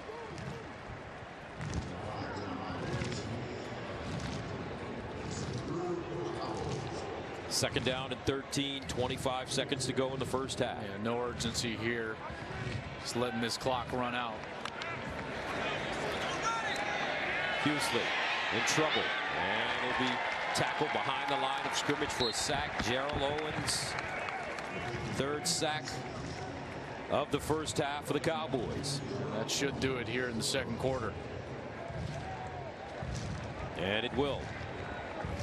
So it's halftime here at Boone Pickens Stadium in Stillwater, Oklahoma, with the score Oklahoma State 31, Missouri State 7. Right now we'll send you to Rob Stone in Los Angeles. All right, Gus, Joel, thank you. We welcome you to the State Farm FS1 College Football Halftime Show. Look, with Oklahoma State's career passing and receiving leaders now in the NFL, we knew Justice Hill would be a focal point. He certainly hasn't disappointed with his 15th career 100-yard game. Rob Stone, Robert Smith, Matt Leinart, the coach, Dave Wonstadt with you. Our halftime highlights sponsored by State Farm, here to help offense go right. And Matt, let's evaluate Taylor Cornelius' first start. Yeah, he got off to a good start. He was efficient. I thought the offense coordinator did a great job mixing it up. We see here in the red zone the interception. Joel Klatt mentioned it. You got to be quicker in your decision making here. He underthrows a deep throw. So at times he was sloppy. At times he made some good decisions. And again, to reference Joel Klatt, the deep ball just wasn't there like it was in the last couple of years with Mason Rudolph, James Washington. That will come in time. So I think overall in the first half, it was as expected. Some mistakes, some good. Going to halftime, regroup. You're up by a lot of points. Come out in the second half, confidence, throw the ball around, get out of this game, regroup for next week. Yeah, and Mike Yursich, the offensive coordinator, you know, this is the first offensive coordinator that Mike Gundy's been able to hold on to for a while. They re-signed him in the offseason. He knows that they can run the ball. He wants to get Taylor Cornelius his reps throwing the football. But as we saw in that first half, Justice Hill picking up right where he left off a year ago, doing an excellent job, keeping defenders off of him, catching the ball here out of the backfield, making a couple guys miss, turning on the Jets a little bit here inside the red zone. Goes in untouched. That doesn't happen very often. But here off of the goal line, you can see the great speed, really stretching this thing out. Does a nice job, almost gets that one to the end zone. So don't expect to see a lot of Justice Hill in the second half. You got to keep that guy fresh. Boise State in a couple weeks. Yeah, and, you know, you look at the defense. We talked earlier about they changed defensive coordinators, obviously bringing Jim Knowles from Duke. You know, I think they're playing great defense. And two things that I would look at. You know, you see them playing, they're mixing up their fronts. They're not going real crazy. Most of the time, it was just 4 down linemen. Right here, again, another sack off of just 4-man rush. If they can do that, it's going to be good pressure. Nice break on the ball right there. I see some good fundamental defense there. The longest pass plays 13 yards. They had that one drive, you know, where they scored. They went 75 yards. But that's good. In games like this, I'm always looking for them to do some things, so I have some things to get after my players about on the film. You know what I mean? Hey, we're not good enough. As long as you don't give up big plays, they're going to be fine. I like the start that they have right now. Just 89 yards of total offense for Missouri State. After a quick break, we're going to check in on Jimbo Fisher's debut.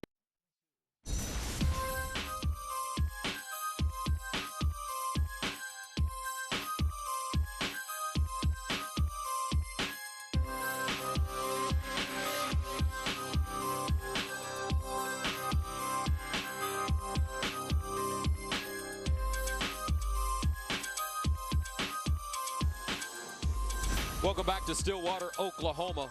31-7, the Oklahoma State Cowboys lead the Missouri State Bears as we head into the second half. And welcome back, everybody. Gus Johnson along with my partner Joel Cladden. When we started this broadcast, we promoted Justice Hill, and he certainly delivered in that first half. He made us look smart. Yes, he did. He's a great player. I mean, and he's clearly their best offensive player. Now, he was helped out a little bit by the offensive line, but he was sensational early in this game. 10 carries, they all came in the first quarter for 125 yards and a touchdown. You see some of those holes being opened up by the offensive line. This was the long run. Now, it didn't end up in the end zone, but a great job of the offensive line up front, giving him some space to create. And then the protection from the O-line allows Cornelius to get the ball on the outside to Hill. It was really his show in the first quarter. Now, unfortunately for Oklahoma State, they got a little sloppy in that second quarter. In particular, Taylor Cornelius with a few mistakes and putting the ball on the ground. So they're going to want to clean that up. So Missouri State will have it to start the second half. A short kick, which is downed at the 44-yard line. And let's check in with Jenny Taft. Hey guys, thank you. I did have a chance to talk to both coaches, and when it came to Coach Steckel, I mean, he was obvious in saying, look, we're making those mistakes, 7 penalties. That's just not going to cut it against a good team like this. The only way you finish is to have a quality second half and finish strong. And in terms of Oklahoma State, you know, Gundy, Joel, you mentioned that there was a bit of sloppy play there. He said Taylor Cornelius was average throughout that first half. He said there were some bad decisions. He was good with his feet, but he left the door open to possibly see Drew Brown in the second half. Well, Drew Brown, the transfer from Hawaii, the grad transfer. He started for 2 straight years at Hawaii, and he's a very good player, very accomplished player there for the Rainbows. So something to watch for here in the second half, certainly. And here's Jason Randall running the ball on first down. But if you're Missouri State, that second quarter, rather, a much better quarter for them as they finally settled down a bit. I think the nervousness left and they start making plays. Yeah, and you could see their confidence grow, and that's when they started to play faster. You saw their offense put together a series, get the ball into the end zone. The defense started forcing a few turnovers, and they certainly had a positive halftime in which they're trying to just build brick by brick, go out there and try to put together series. Second down and 7 at the 48-yard line. Houston over the middle and incomplete. Intended for Tyler Curry again, but he was covered well by A.J. Green. Now that's one of those true RPO style of plays right there, where the offensive line is fully blocking the run play and the quarterback, Peyton Huslick, is making the read post snap. Watch out the offensive line. See, they're going to fire off and block the run play. His eyes, the quarterback, are down the field reading the defense. As soon as the safety ran to the left, he comes back to the right to throw that pass. Nice execution there, just unable to get the completion with the good coverage from A.J. Green. Third down and 7 at the 48. Huslick steps up in the pocket, wants to run it, has the first down and more as he slides down at the Oklahoma State 38-yard line. Good decision for a gain of 12. Yeah, he clearly has that clock in his head, and he does a great job of not allowing himself to get panicked, speaking of Peyton Huslick, in the pocket. But when he needs to go, he goes. And that decisiveness to run, get himself up the field, and create first downs for his team is really what led to that first half touchdown. He's doing a nice job here. He's rushed for 43 yards on 10 carries. First down for Missouri State, opening drive of the second half.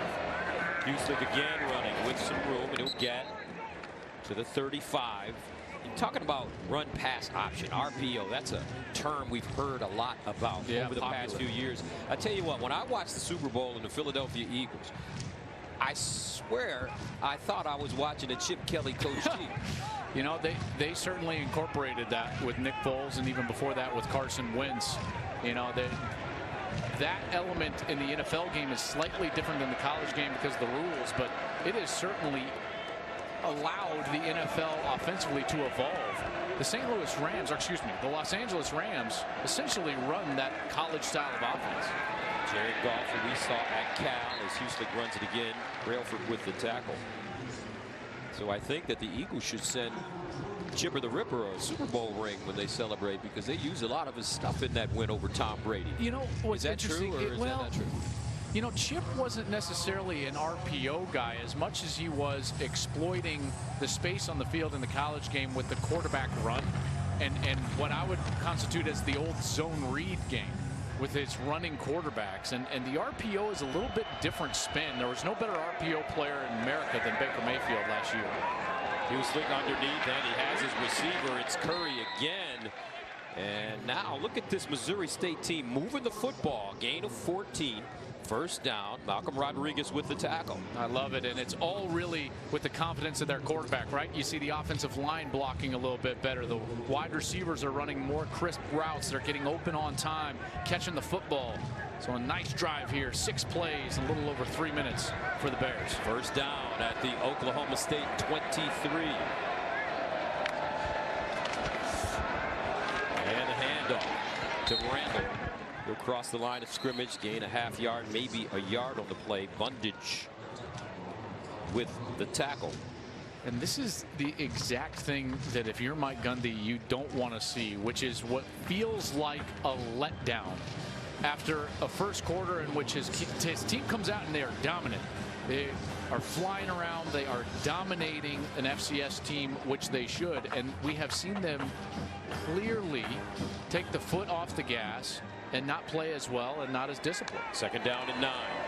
Jeremiah Wilson trying to get through the hole, and he will not. Tackle from behind by Brock Martin, the redshirt freshman. Really solid play there from Brock Martin. Brock Martin, he's lined up as the defensive end down here on the bottom of your screen. You see him just close. I mean, he just shot out of his stance, and there was no reading the backfield or looking what was going on back there. Martin was just beelining it for the running back. He's able to get him down to the ground. 3rd and 9 to the 22. Missouri State needs to go to about the 13-yard line for first down. Huslick, another low snap. Underneath, incomplete. Lorenzo Thomas, the intended receiver, covered by Rodarius Williams. I mean, Huslick put that on the money to Lorenzo Thomas, and he had a blitzer right in his face. It was Calvin Bundage who was coming around the edge, and they had Devin Harper in there. A linebacker was right in his face, and he had to throw that ball quickly. It wasn't the prettiest football ever thrown, but it was right on the money, and Lorenzo Thomas was unable to haul it in. So Parker Lucina comes in to attempt a 40-yarder. First team All-State as a senior out of Platte City, Missouri, and it's up and good. Missouri State puts 3 more points on the board, 31-10.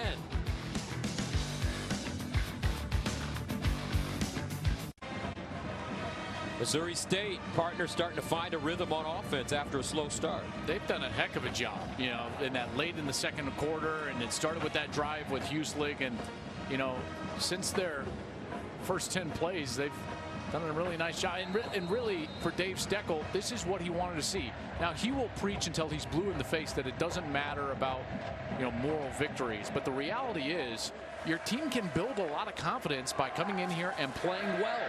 In particular, in this second quarter and early in the third quarter, and they've rolled off 10 unanswered. Nick Williams kicks it away. Chuba Hubbard is the deep man, and he'll get an opportunity as he starts from his own 1-yard line. Hubbard gets to the 20,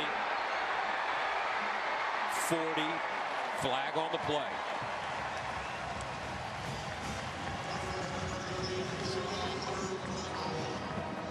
So let's see. Trey Betts with the tackle on special teams.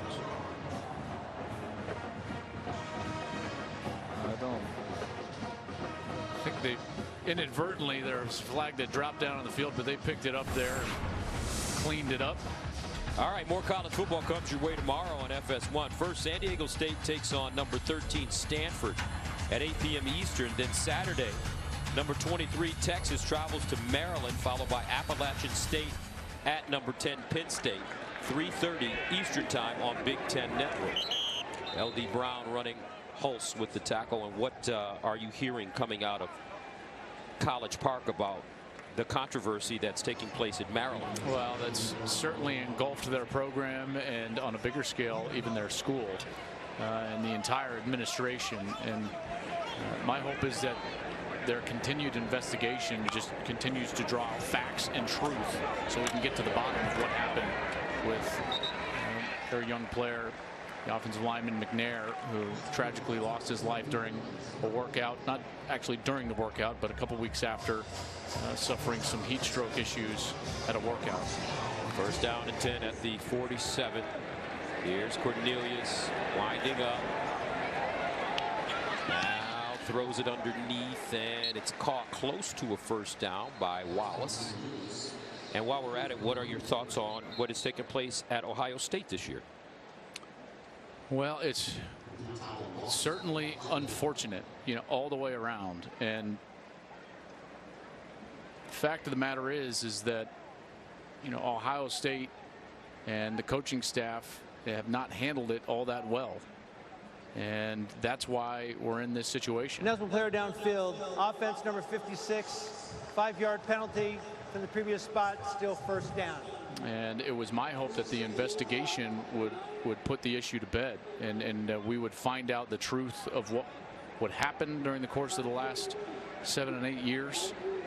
But unfortunately, it seems like it has presented only more questions, and that's unfortunate for the entire situation, and it's unfortunate for the players, and unfortunate for the issue of domestic violence, which is something that we all need to be aware of and certainly more cognizant of as we move forward. Here's Cornelius lofting it down the field. Stoner, incomplete, in the flag.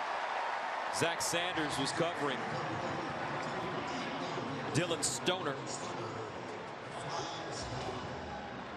And there is a flag. Looks like this will be interference against Missouri State.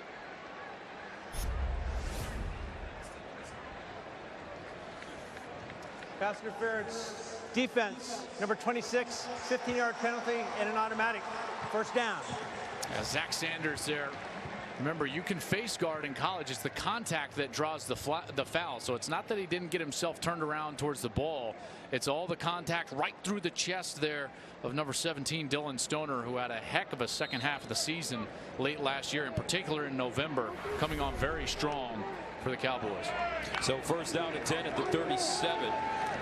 Hubbard hopping through the hole, picks up a first down and more. Cam Carter there to usher him out of bounds, but Chuba Hubbard doing a nice job as he picks up 19 on that run. Yeah, and it's very apparent that this team's strength is going to be running the football, because they just have not found the rhythm throwing it like we've seen them in the last few years. First down at the 18-yard line. Taylor Cornelius over the middle. And caught, touchdown McCleskey. His second touchdown of the game. First receiving. He ran a reverse in from short yardage in the first half. Now he's got the receiving touchdown. And a pretty good pass there. McCleskey with an even better catch. He's just going to bend this right around the linebacker. And as the linebacker does not get depth, that ball is just going to find itself right at the goal line. And he does a great job of going down to the ground and then kind of curling his body between the ball and the ground in order to secure the catch there for a touchdown. What a great job by Jalen McCleskey. 8:59 to play third quarter, 37-10. Oklahoma State. Cowboys will take on South Alabama in their next game, followed by a big matchup here on the 15th of September against Boise State, and then conference play begins at home against Texas Tech. Extra point, good for Amendola. Third touchdown pass of the game for Taylor Cornelius. This time he hits Jalen McCleskey. And the Cowboys are rolling 38-10.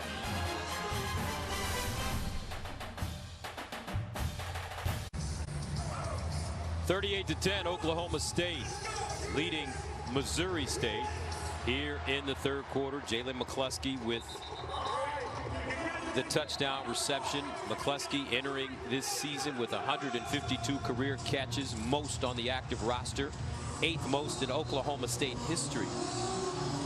His 16th career touchdown catch, which is 9th most in Oklahoma State history.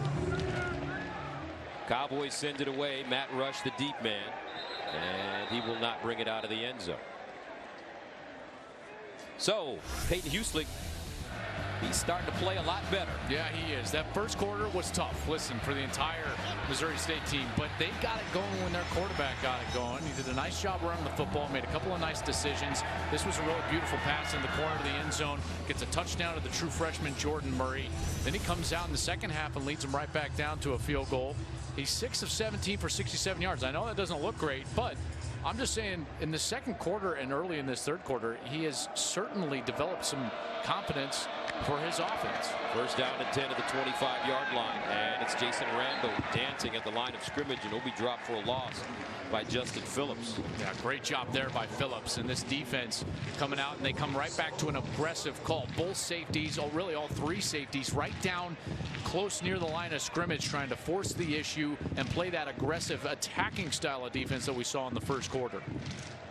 Justin Phillips, winner of the team's 2017 Leslie O'Neal Award as the team's best defensive player. Second down and 11 after the 1-yard loss from the 24.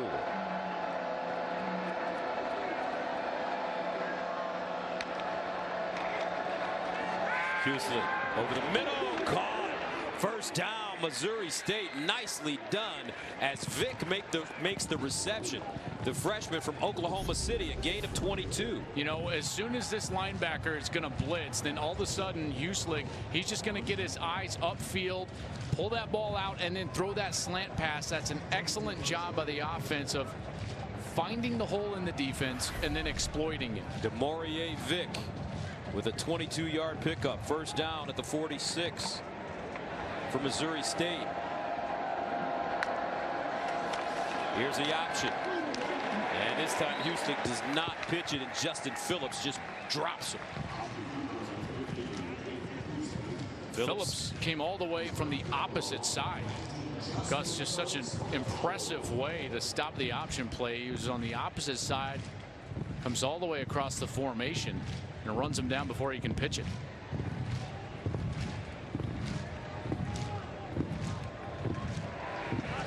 A loss of 2, second down and 12 from the 44. Houston steps back over the top and caught. Jason Rando waited for it, and Peyton Hueslick just dropped it right in his arms for a 29-yard gain. And again, it was the back out of the backfield that they faked it to initially, and the defense lost him so many times. The guy that you fake the ball to in the backfield on play action is the one that's open down the field, and it was there for the Bears. First down at the Oklahoma State 27 for Missouri State. Peyton Hueslick again under pressure this time, trying to escape, and just throws it out of bounds. Wise decision. He was under a lot of pressure. He was looking the opposite direction. Watch how his eyes are going to be over here, and then he feels the pressure to his right, and right there he escapes and gets himself out. That's a good job just getting rid of it. And again, the attacking style from Oklahoma State kind of forcing the issue there.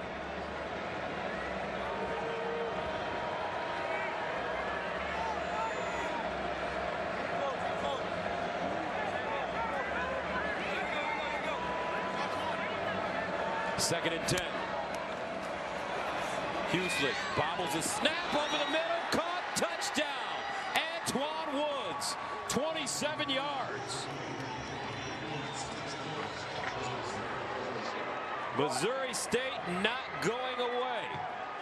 Their confidence growing as this game goes on. Well, Oklahoma State got caught in a blitz again and left the middle of the field wide open. Hueslick drops the snap and is able to pick it up and get it right over the middle. As soon as he comes up, he's got his eyes down the field. There's the opening, and just a pitch and a catch for a touchdown. And Casey O'Brien has been having some problems, the starting center for Missouri State, putting that ball in a manageable position for Hueslick, but he makes chicken salad here. And Antoine Woods with the touchdown.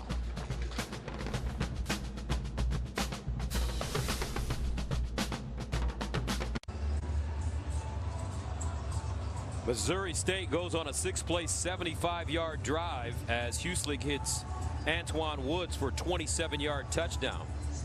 Hueslick started the game 2 for 10 for 5 yards. Since then, he's 7 of 11, 139 yards and 2 touchdown passes. And he may have the best hair in the stadium. Mike Gundy. That's a big. He's been growing that mane since his junior year in high school. It's so good. Young man plans on going to medical school after his college football career is over, as Oklahoma State takes a knee. Let's take a look at the AP top 10. As usual, back-to-back seasons. Alabama, the #1 team in the country going into the season. Yeah. Clemson, Georgia. And Clemson's right up there. They're elite. Georgia has clearly put themselves up there. I think if Ohio State wouldn't have gone through what they went through, they probably would have been #4, maybe even #3. But Wisconsin returns one of the best offensive lines in the country. They've got their back. Jonathan Taylor back, and then the rest of that top 10, that's formidable. I mean, Washington, OU, Miami could be very good. Auburn's got a great front four, and then Penn State with Trace McSorley. That Washington-Auburn game should be very interesting to watch. Big game for the Pac-12. Huge. Cornelius to the far side. Stoner plucks it out of the air, brings it down.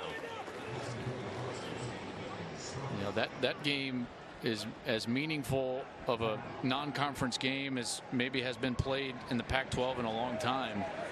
They desperately need that after the 1-7 that they pulled in the bowl season as a conference. So not just for the Huskies, who clearly have title hopes of their own, Gus, but that's a huge one just for everyone on the West Coast. 2nd down and 5 at the 30. Low snap. L.D. Brown hit in the backfield, but somehow finds his way across the line of scrimmage for a positive game as Washington and Eric Johnson combine on the tackle. I like the way Missouri State has been playing since the 2nd quarter on. They certainly have played hard. Their defense has done a much better job.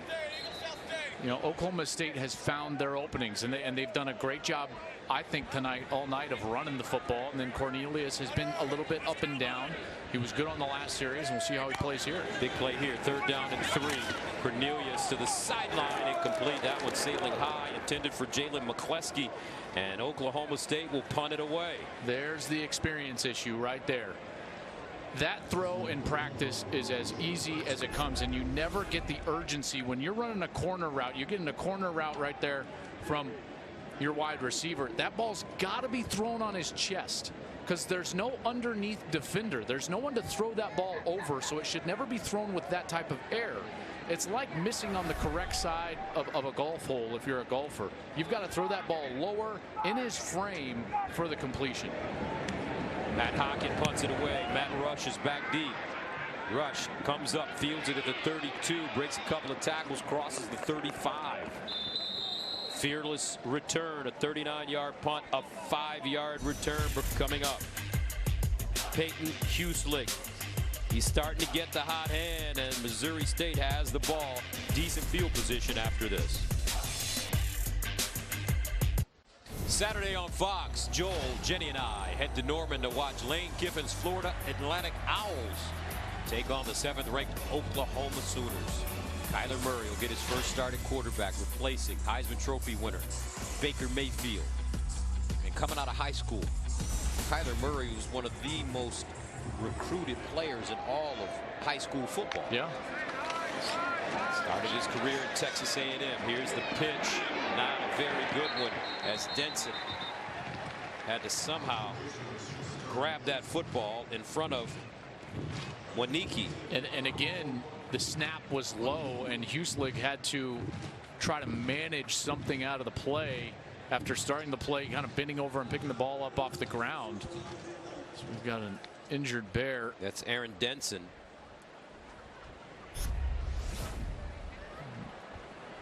Snaps have been low all night from Casey O'Brien. See, he just got hit right on that left hip. That pitch was a little behind him, and then the helmet just right into that hip.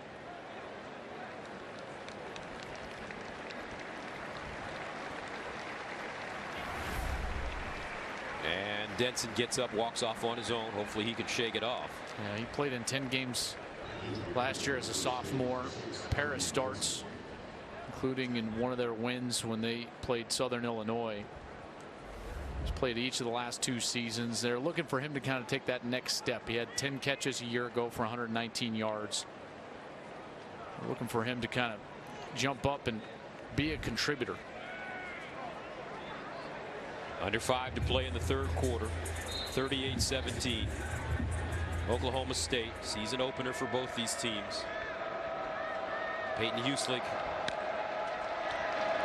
hands this one off. Jeremiah Wilson, and he runs into a wall, falls forward. He'll pick up a yard, maybe a yard and a half, as Brendan Evers makes the tackle. Redshirt freshman from Bixby, Oklahoma.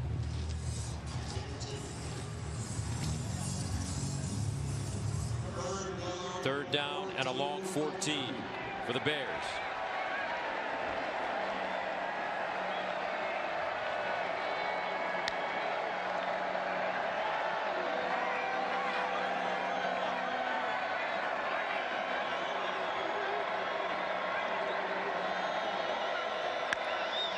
And here's Huslick in trouble. Throws and just throws it out of bounds. He had so much pressure on him. Bernard leading the way, and the Bears have to punt it away. Yeah, and a smart play call here from Oklahoma State. They're going to bring the pressure off of that left side.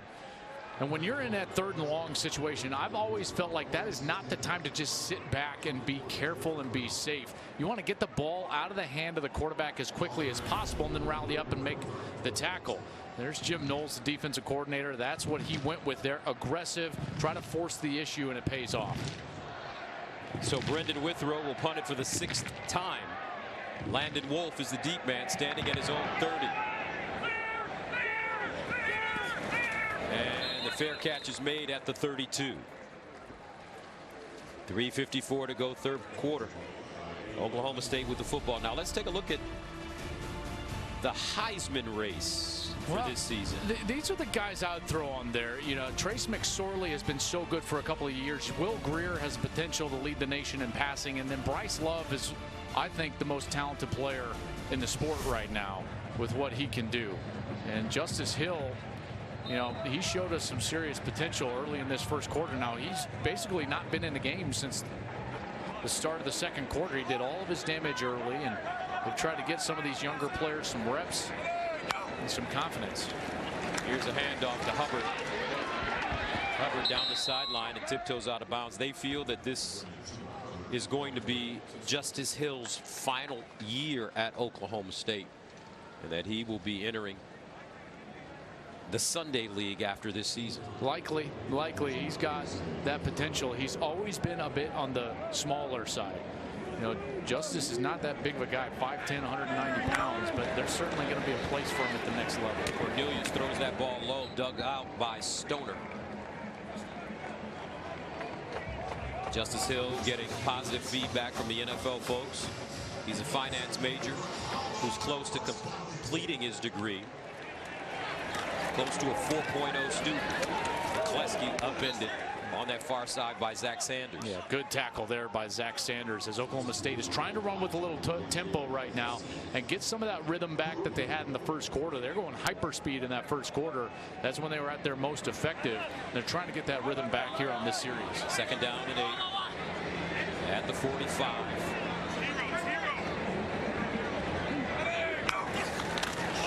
Cornelius hands it off. Hubbard straight ahead.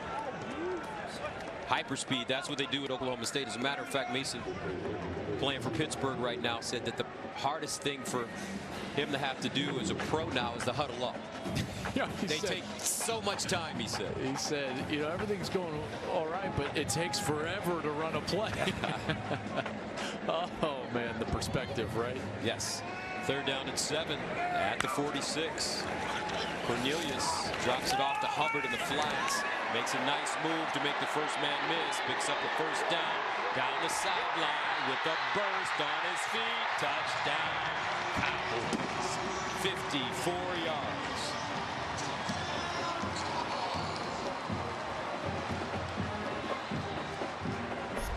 Well, this is due to formation.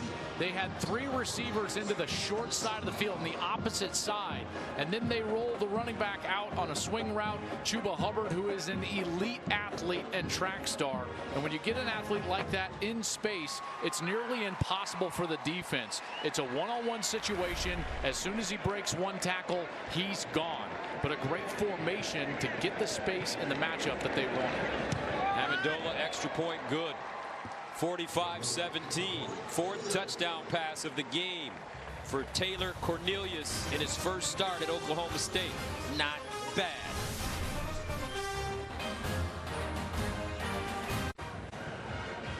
Chuba Hubbard, very impressive run after catching that football, and he gives the Cowboys a 45-17 advantage. Got to meet him. I sat down with Justice Hill and chatted with him. You saw that piece in the pregame show, and he was cutting Chuba Hubbard's hair, you know, because Justice is the barber basically on the team. So I got to meet Chuba, and this guy, I tell you what, man, he's a great personality.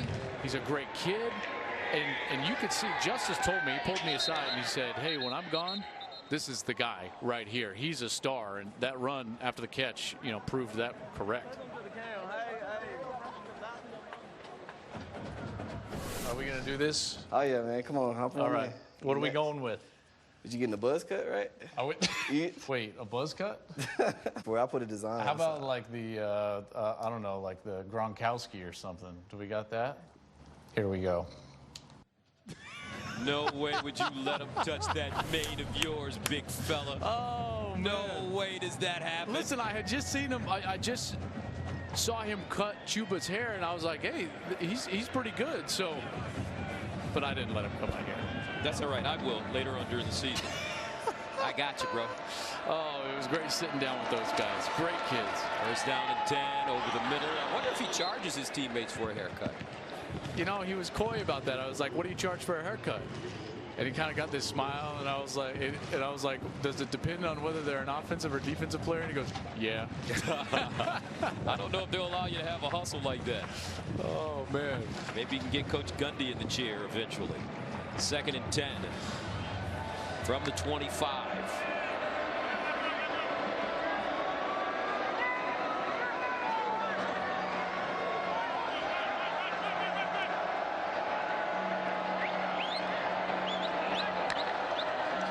Here's Houston. Drops it off. Randall. Oh, great open field tackle by Rodarius Williams. I think that's the biggest element of Big 12 football. Right there. You just saw it. On the previous series, it's a missed open field tackle. It winds up for a touchdown. Right here, Rodarius Williams is able to make the tackle, and now they're forcing a longer 3rd down situation. Big 12 football is all about tackling in space. So much space is created, you got to make those plays. 3rd down and 9 to the 26.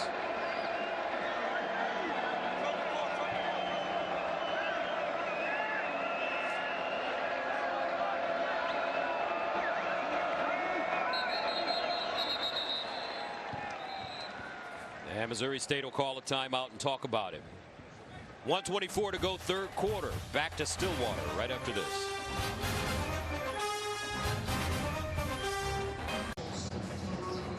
(45-17) Oklahoma State. Let's go downstairs to Jenny Taft. You guys mentioned some of the speed we're already seeing from Chuba Hubbard, and this isn't just any kind of speed. He finished 4th in the 100-meter dash at the World Youth Championships in 2015, and yesterday we talked to Gundy about the culture here with Hubbard. He said coming here felt like home. There's a special, unique feel to Stillwater. All right, Jenny, thank you very much. Uslick in trouble, and he's sacked for the 4th time. This time, it's Brailford.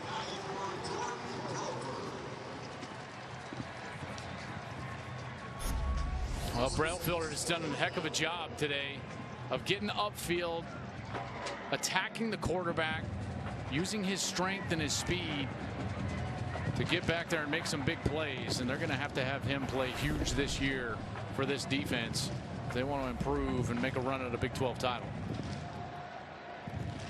Last season, he was highly productive behind the line of scrimmage. He's going to need to do that again this year. So Withrow punting away from his own 5. Wolf is the deep man, comes up to make the catch and is dropped immediately. Very good special teams coverage as Chio makes the stop on special teams for Missouri State.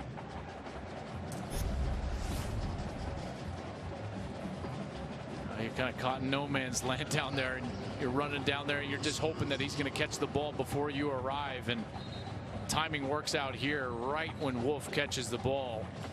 He's able to get him down to the ground and does a nice job of not hitting him in the head, attacking him with the crown of his helmet.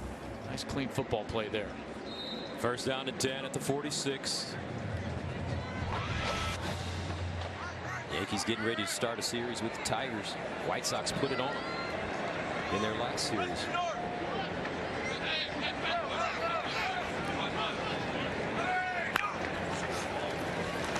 Cornelius hands it off to Hubbard, trying to get around the right side, and does pick up about 4 yards on the play.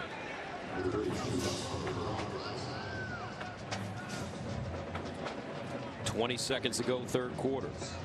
Missouri State showing a lot of fight out of the Missouri Valley Conference. Cornelius, and it's caught on the sideline by Stoner. They have a lot of confidence in Dylan Stoner to be able to do multiple things on this team. Yep, and a lot of that is born out of what he was able to do late last season. He was one of the more consistent performers for them late. And they're hoping that that's going to carry forward into this season. Cornelius throws that behind McCleskey, and that'll take us to the end of the third quarter.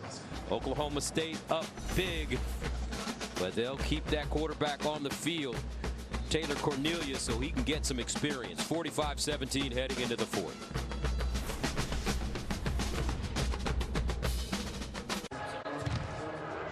Take a look at the scoring by quarters. Missouri State doing a nice job in that third quarter to score 10 points. Oklahoma State trying to make it 23 straight wins in home openers.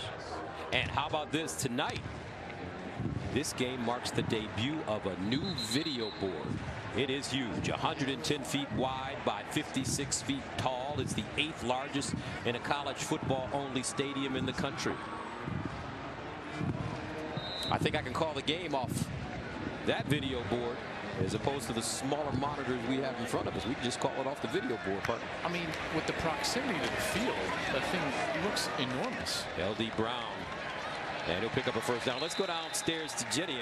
Is that distracting you at all, that video board down there, Jen? Well, I have to be honest with you both, but it truly is. I'm catching myself only watching it, and when you walk by both sidelines, every head is turned towards the video board. Every fan is looking that way. I mean, it's special to see, but yes, a bit distracting. First down and 10 at the 29. Cornelius out of the pocket, throws across the middle. Touchdown, number 5, McCleskey, with his second receiving touchdown, his third overall touchdown tonight.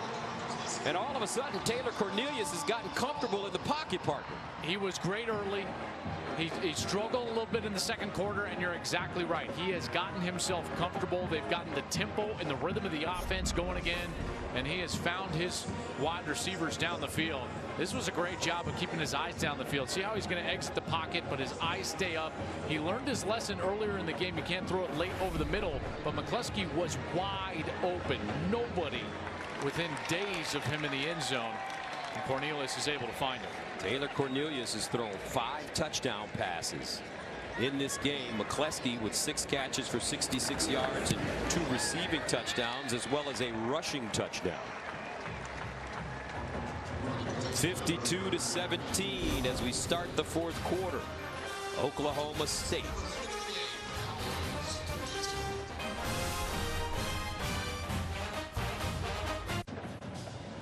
In his first career start, Taylor Cornelius has thrown for 5 touchdowns and close to 300 yards. I think I'm more impressed, Gus, that after he had a little dip in the road, he's 15 for his last 19 with 4 touchdowns. So he's answered the bell, you know, and part of that was, I'm sure, a little bit of a difficult halftime in which his coaches got on him for some poor decisions in the second quarter. But he has certainly shown up and played very well in this third quarter. And I think given the fan base a lot of belief in what they've got with Taylor Cornelius moving forward. Well, there's some teams in the Big 12 that are going to have to go with new men under center this season.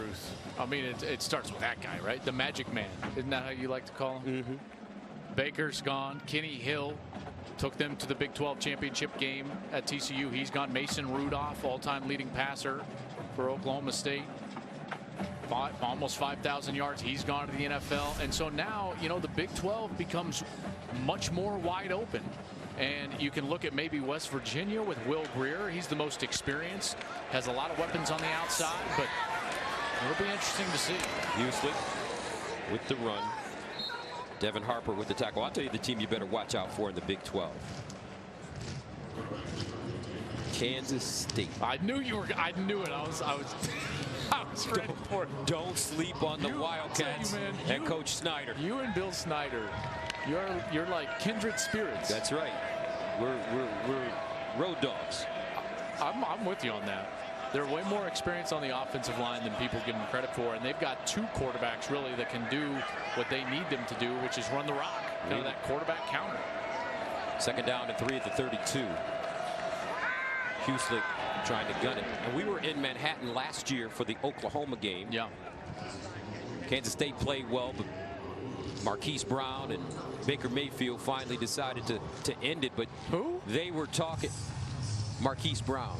Oh, number 5. You mean Hollywood? Oh, Hollywood Brown. Is that what they call it? That's what some of the kids are calling him now. Oh, okay. Where is he from? Hollywood, California? No, Hollywood, Florida. Hollywood, Florida. Okay. Oh man, that was the best. That was a great game. That was the best. Third down and 3 at the 32. Big 12 was a fun conference to watch. Week in and week out. Houston rolling out. Throws on the run. And incomplete. But last year, they were saying in Manhattan, Kansas, that this season was going to be the one for Kansas State. And I could see that. I think their defense is going to be pretty good. They're experienced. They're deep and on all 3 levels. You know they're going to play sound, fundamentally sound, not beat themselves. It wouldn't shock me at all if they're right in the race. I think TCU is also very good. What are you hearing about Iowa State? Iowa State, Matt Campbell has got a team that is also a very dangerous team. I'm telling you, this league top to bottom is as hard to decipher as any in America and as deep as any in America right now, because Iowa State certainly is going to have the ability to shock some people again, you know, because they had a great year last year. We'll step away. 13:38 to play, fourth quarter. 52-17.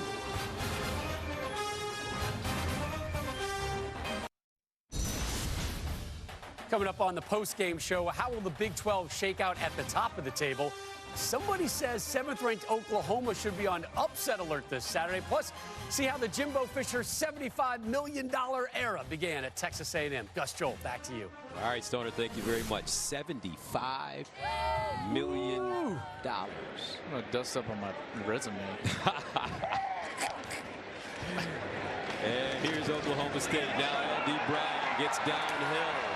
But there is a flag on the play.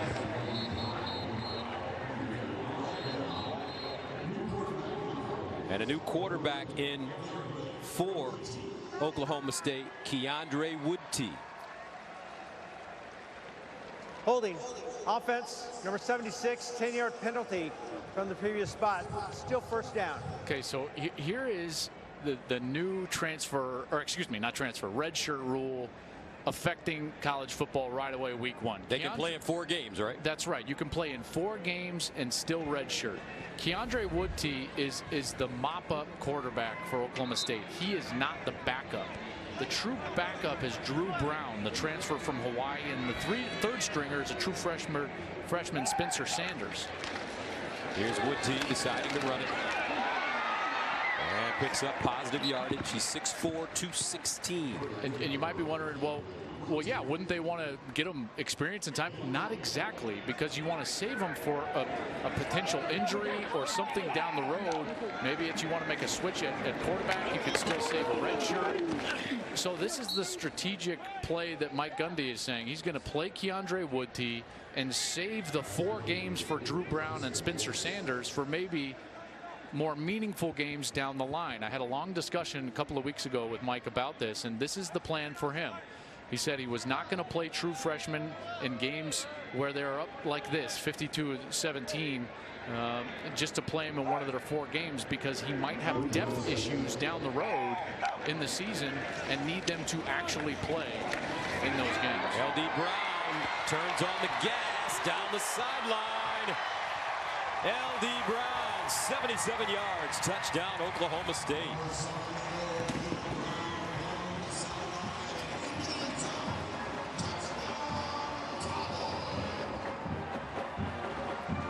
I mean, what a great hole on that left side of the offensive line.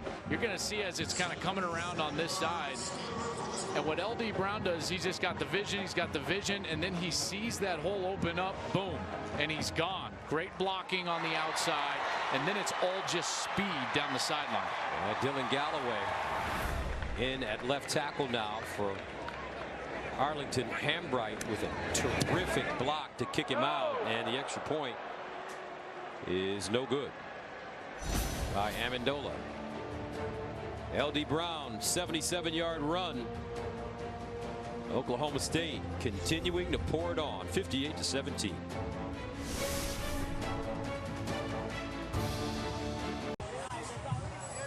L.D. Brown with a 77-yard run for a touchdown. He's over 100 yards rushing now, as Oklahoma State continues to add to their totals.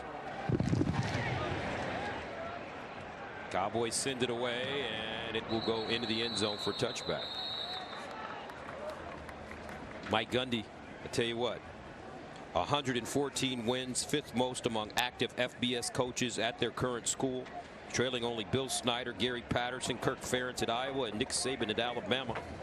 He's the winningest coach in Oklahoma State history, and he has flirted with maybe leaving in the past. Tennessee on his heels a couple years ago, seriously. Seems like after that is when he got comfortable here. He thought to himself, that's when the mullet came out, you know, and he thought to himself, I'm going to stay here, and he's got a really good thing going. Here's the run. Denson. I mean, look at the company that they're keeping in the FBS. Bama, Clemson, Ohio State, Oklahoma, and Wisconsin are the only other Power 5 schools with 10 wins in each of the last 3 seasons. You know, Oklahoma, this is the greatest era of Oklahoma State football ever. And it's because of Mike Gundy and the program that he has built. And he hasn't had to do that with great recruiting classes. And candidly, if I were talking with the athletic director, which, yeah, athletic director wasn't meaning to take shots, but they've been able to build this program regardless of the players they get. And if they go chase those 5 stars, they might not get the 3 stars. You know, how did Coach Gundy put it? You gotta, if I was a vacuum salesman, I gotta go where I can sell vacuums. There you go. Not just knock on every door possible. And that's a great way to put it. And he has really developed players during his time. I mean, look at James Washington. He was a 2-star recruit. Ended up getting drafted in the 2nd round by the Pittsburgh Steelers. Even Justice Hill, you know, he didn't come out of high school highly recruited. Really, this was only one of his only major offers. Now, it happened to be his dream offer, and so he accepted very quickly after that. 40 entered the neutral zone, causing an offensive reaction, 5-yard penalty. So, Gus, I mentioned the programs that they're with as far as 10 wins in each of the last 3 seasons. You know what their recruiting rankings have been nationally in the last 3 seasons? 33rd last year, 38th the year before, 45th the year before.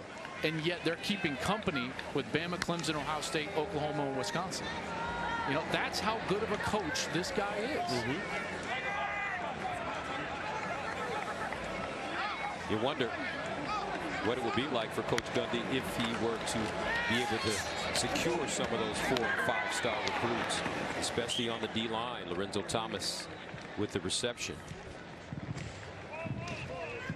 You know, he's also doing this, and I'm certain that the Oklahoma State fans are not going to like this, but he's doing this in a state that historically you would say is more of an Oklahoma football state than it is Oklahoma State football, which candidly, again, another feather in his cap. You know, what other coach is doing what he's doing at a school in which another school in the same state is doing the same?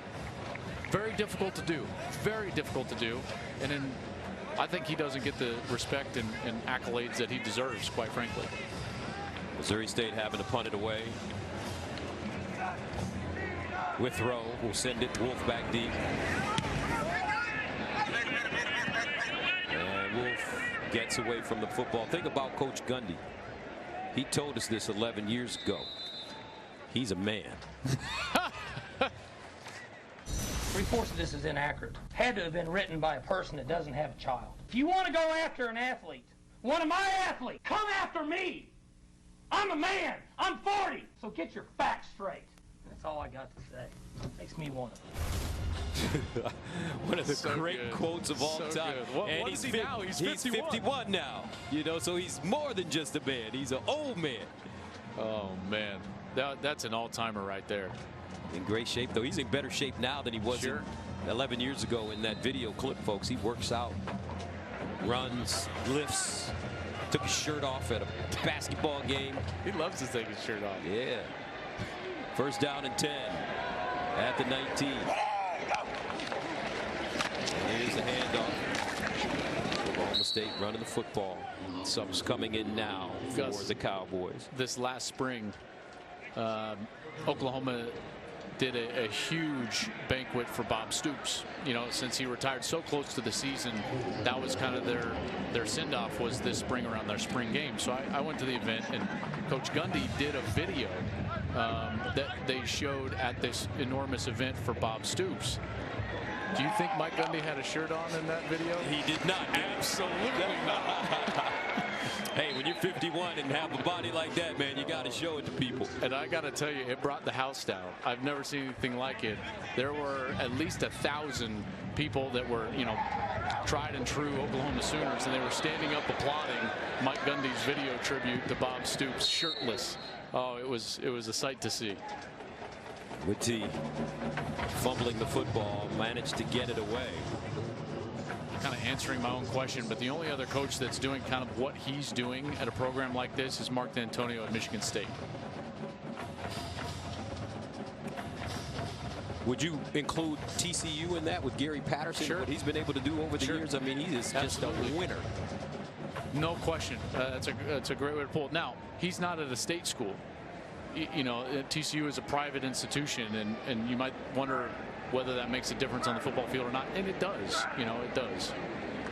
McClure punted away. Matt Rush is deep. And Rush backpedals and is taken down immediately on special teams at the 20-yard line. Nicely done as Colby Peel comes up with the tackle.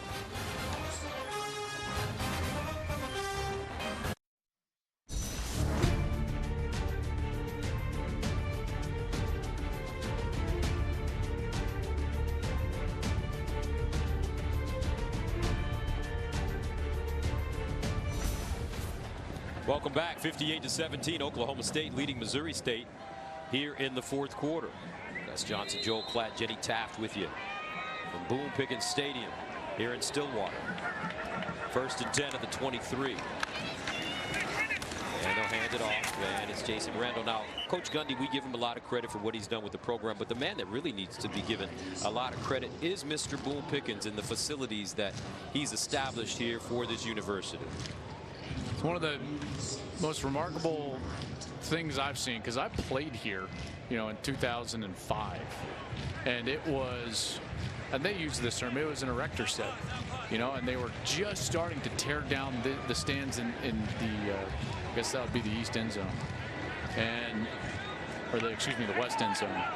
And so what this place is now compared to what it was 13 years ago is just, it's staggering. It's staggering, and certainly has gone up a long way in affording them the opportunity to build this program as Mike Gundy has been able to do it, because that was his first year here. I played against Mike when in his very first year as the head coach. He had just come off of a stint under Les Miles here as their offensive coordinator. Les Miles was the head coach here. They had a couple successful seasons. He went to replace Nick Saban at LSU. Mike got the job here. And, you know, the rest is history as far as Mike Gundy is concerned and what he's been able to do here in the last 13 seasons. Third down and 3 for Missouri State. Huslick looking for the first down. He has it. Huslick still on the move. Huslick covering up the football and is finally dragged down from behind. But a great run by Peyton Huslick. 60 yards. Carius Green finally there to bring him down. I got to tell you, man, I love this kid. I really do. He's showing a lot of heart. This is just a designed quarterback run. It's just a little bit of patience out of the quarterback. Slide to the left, find the hole. He does it. And then he shows some good speed there. He gets caught and not getting into the end zone, but a heck of a run there as Carius Green had to run him down. Green, the junior from Duncanville, Texas. That's the kind of play you'll see from Kansas State. 100%. Exactly. First down for Missouri State. Oh, another bobbled snap, and this time Oklahoma State has it. It's been happening all night. Carius Green with the fumble recovery. Second turnover of the evening for the Bears. Right on the ground all night long. This has been a problem. They've been low, they've been to the side, and that one had way too much pace on it from Casey O'Brien, just a sophomore from Illinois. Saw action in 8 games last year as a redshirt freshman, but just unable to get that ball to Huslick. And Huslick has had to, I mean, he's been doing yeoman's duty making plays when the ball has been snapped at his feet. He's been a shortstop. Unable to get that one. So it's 6:51 to go in the fourth. Cowboys have the football once again. Woodtie remains in at quarterback, and they'll hand it off on first down. And this time it's Ryan Haymaker running the football. Well, this team's got a shot when Justice Hill is on the field, I can tell you that. Justice Hill over 100 yards rushing, 121 to be exact on 10 carries. They want to limit his carries this season to 15 per game. Second and 9 at the 22. Haymaker again. It's going to be tough to do in the games when they need him for all 4 quarters, which is why, candidly, you only saw him in 1 quarter tonight. And he got his 10, had the long run. 92-yard run. Almost scored a touchdown on the run. So they get him some rest. But, you know, Cornelius got himself some incredibly valuable reps. Cornelius 24 of 34, 295, 5 touchdowns, 1 interception. And more importantly, and this is a positive in particular from a coaching standpoint, coachable things to work on. You know, he's going to go in on, well, I guess tomorrow or Saturday, and he and Mike Yurcich, the offensive coordinator, go in tonight and watch this thing. Sure. And why not? Because there's a lot of things that he can get better and learn from. Cornelius, with those 5 pass touchdowns, gets on that all-time list. When he got comfortable, he showed a very nice presence in the pocket. Yeah. A patience, a calmness. And what he will take a step forward with is learning some of the throws and how to throw them, the trajectory to throw them. How about this run from Woodtie? Great improvisation as Kevin Ellis finally brings him down after a 30-yard gain.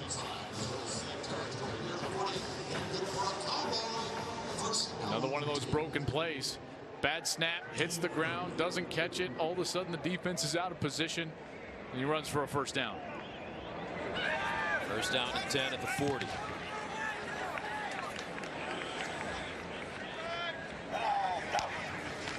Woodtie handing it off. Haymaker picks up a first. It's been a tough night for Missouri State, and it started even before the game. You know, their 3rd bus broke down. Yeah, 40 minutes late to the game. They were staying in Tulsa, and when they came up, their 3rd bus overheated, and they thought that part of their team wouldn't even make it. Woodtie in the end zone, incomplete. thankfully, they were bringing all the red shirts and non-travel players just to be a part of the atmosphere and come up here and be on the sideline for the game. So they were on a bus coming from Missouri State, and we're actually on the road. So what happens is that bus pulls up to the broken down bus, and they all switch. So all the red shirts got to get out and just sit on the side of the road with the broken down bus, and all the guys that were going to play in the game get on the good bus and they drive it. I mean, this is straight out of the minor leagues, yes, folks. And I was talking with Dave Stecker right before the game, and I was like, "How you doing?" He was like, "Well, we got here." You know, so they've had to overcome some adversity tonight, and they certainly played hard for some stretches for their head coach. 2nd and 10. Ryan Haymaker.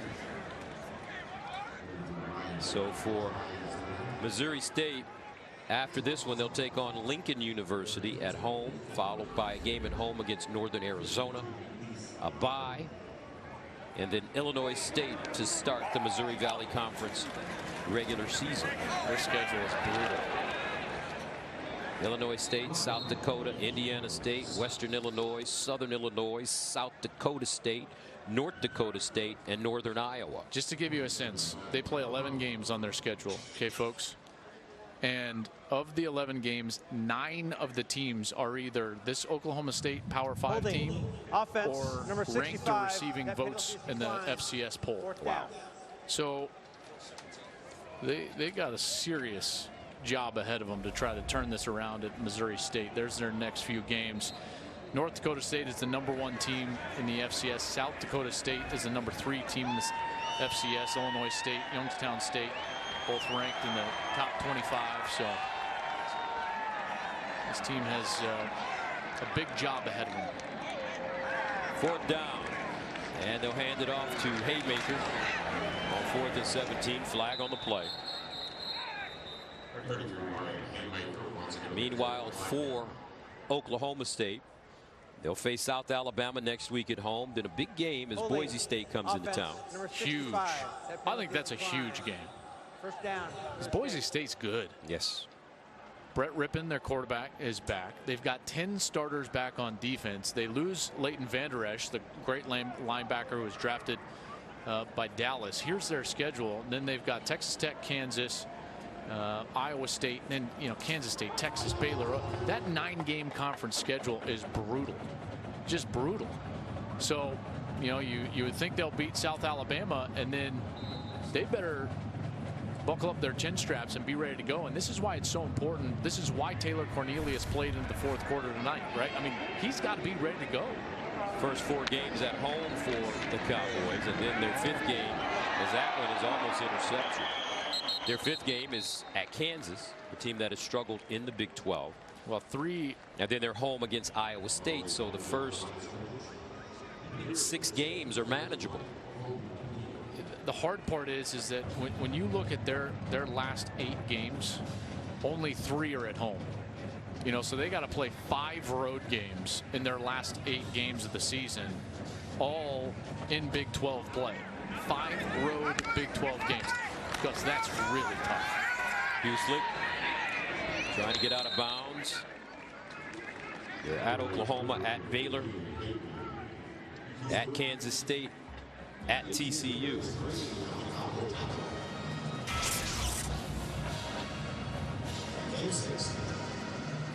I'm just glad we're back, man. Talking about football, watching these kids perform, these young men perform. It's a great sport.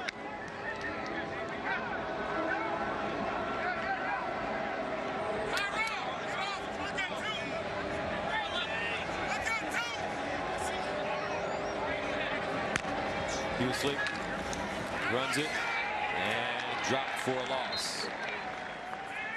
Once again, that Oklahoma State defense, I think they played well, had some dips, but overall did what they were supposed to do. Yeah, they absolutely did. And there's an injured player on the field. No, they can't lose this guy. This is Marquise Prophet. 6'5", 318 pounds. He's a senior from Missouri. Honorable mention, all Missouri Valley Conference last year. Stecco loves his senior class, which is a group of kids who were freshmen when he took over the program. Steckel saying this senior class's mindset is to leave a legacy of having turned this program around. I love these kids. Incredibly tough to do. And what I'm about to say next is you can say this about any team in any conference or division anywhere that's trying to take the next step. You can be a better football team and not be better in the standings. Because it's not about being better than yourself. It's about being better than somebody else. Who are you better than? And in their conference, that's an insanely difficult task. To move yourself up a conference in which 5 of the teams were in the playoff.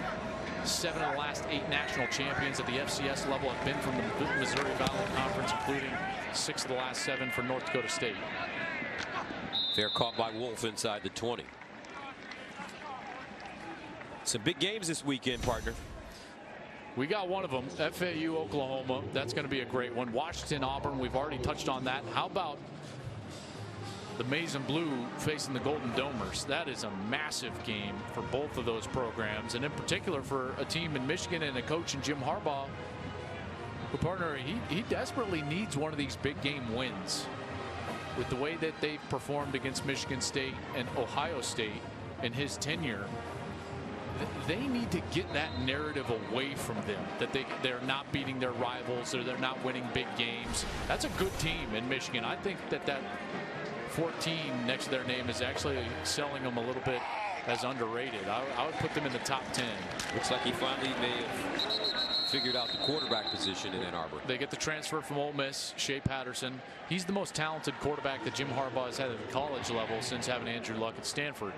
And that has always seemed to be the missing link in his tenure at Michigan. So if he can get some quality quarterback play, the sky's the limit. I mean, they were a 4th down spot away from going to the playoff 2 years ago in that game against Ohio State when JT Barrett runs the 4th down play, controversial spot. So, you know, I bristle a little bit at the narrative that he's underperformed, but he certainly needs to win one of these big games soon. Woodson slides down short of the first down with 2:10 to go. Who's going to win it all this year, Joe? You know, I've been asked this question a lot. Well, I saw you all with Skip Bayless, yeah, and you didn't agree with his pick. Well, Michigan. He picked Michigan, and I thought that, you know, you can call it gutsy. I just think that it's a little bit silly. Because, here's why. Because Alabama is so far ahead of everybody right now. When you look at how many national championships they've won since Nick Saban has become their head coach, it's 5. The rest of college football has won 5 in that time. Nobody else has won more than 1. They've won 5. LSU has won 1. Clemson has won 1. Auburn has won 1. Ohio State has won 1. And there was one other that I'm missing. Florida State. Florida State. So, you know, Nick Saban is doing something right now that is unprecedented. I believe that it is the most dominant decade of college football that we've seen in the history of our sport. In particular, when you look at the context of the 85 scholarships, everybody recruiting nationally. You know, I mean, Saban is 66-4 since 2008 at home, and he's won 5 national championships over that time. So he's got more national championships than he does home losses. It's crazy. Wow. Greatest coach in the history of college football. Maybe, yeah, maybe. Especially to do it in this era. I know Bear Bryant previously was considered the greatest coach, but he's equaled his national championship total. And at one point in every single season in the last 10, Alabama has been ranked #1 at some point in the season. That's unprecedented. Never happened before in the history of our sport. That's right. Ranked #1 last year, ranked #1 this year going into the season. But for Oklahoma State, they start their season on a positive note, 58-17 over Missouri State. Expected to dominate, and they did. 730 yards of total offense. Cornelius throws 5 touchdown passes. Hill and Brown over 100 yards on the ground. And the Cowboys are 1-0. 58-17 the final from Boone Pickens Stadium in Stillwater. We'll have plenty more action and highlights after the break with Rob Stone and the guys in Los Angeles.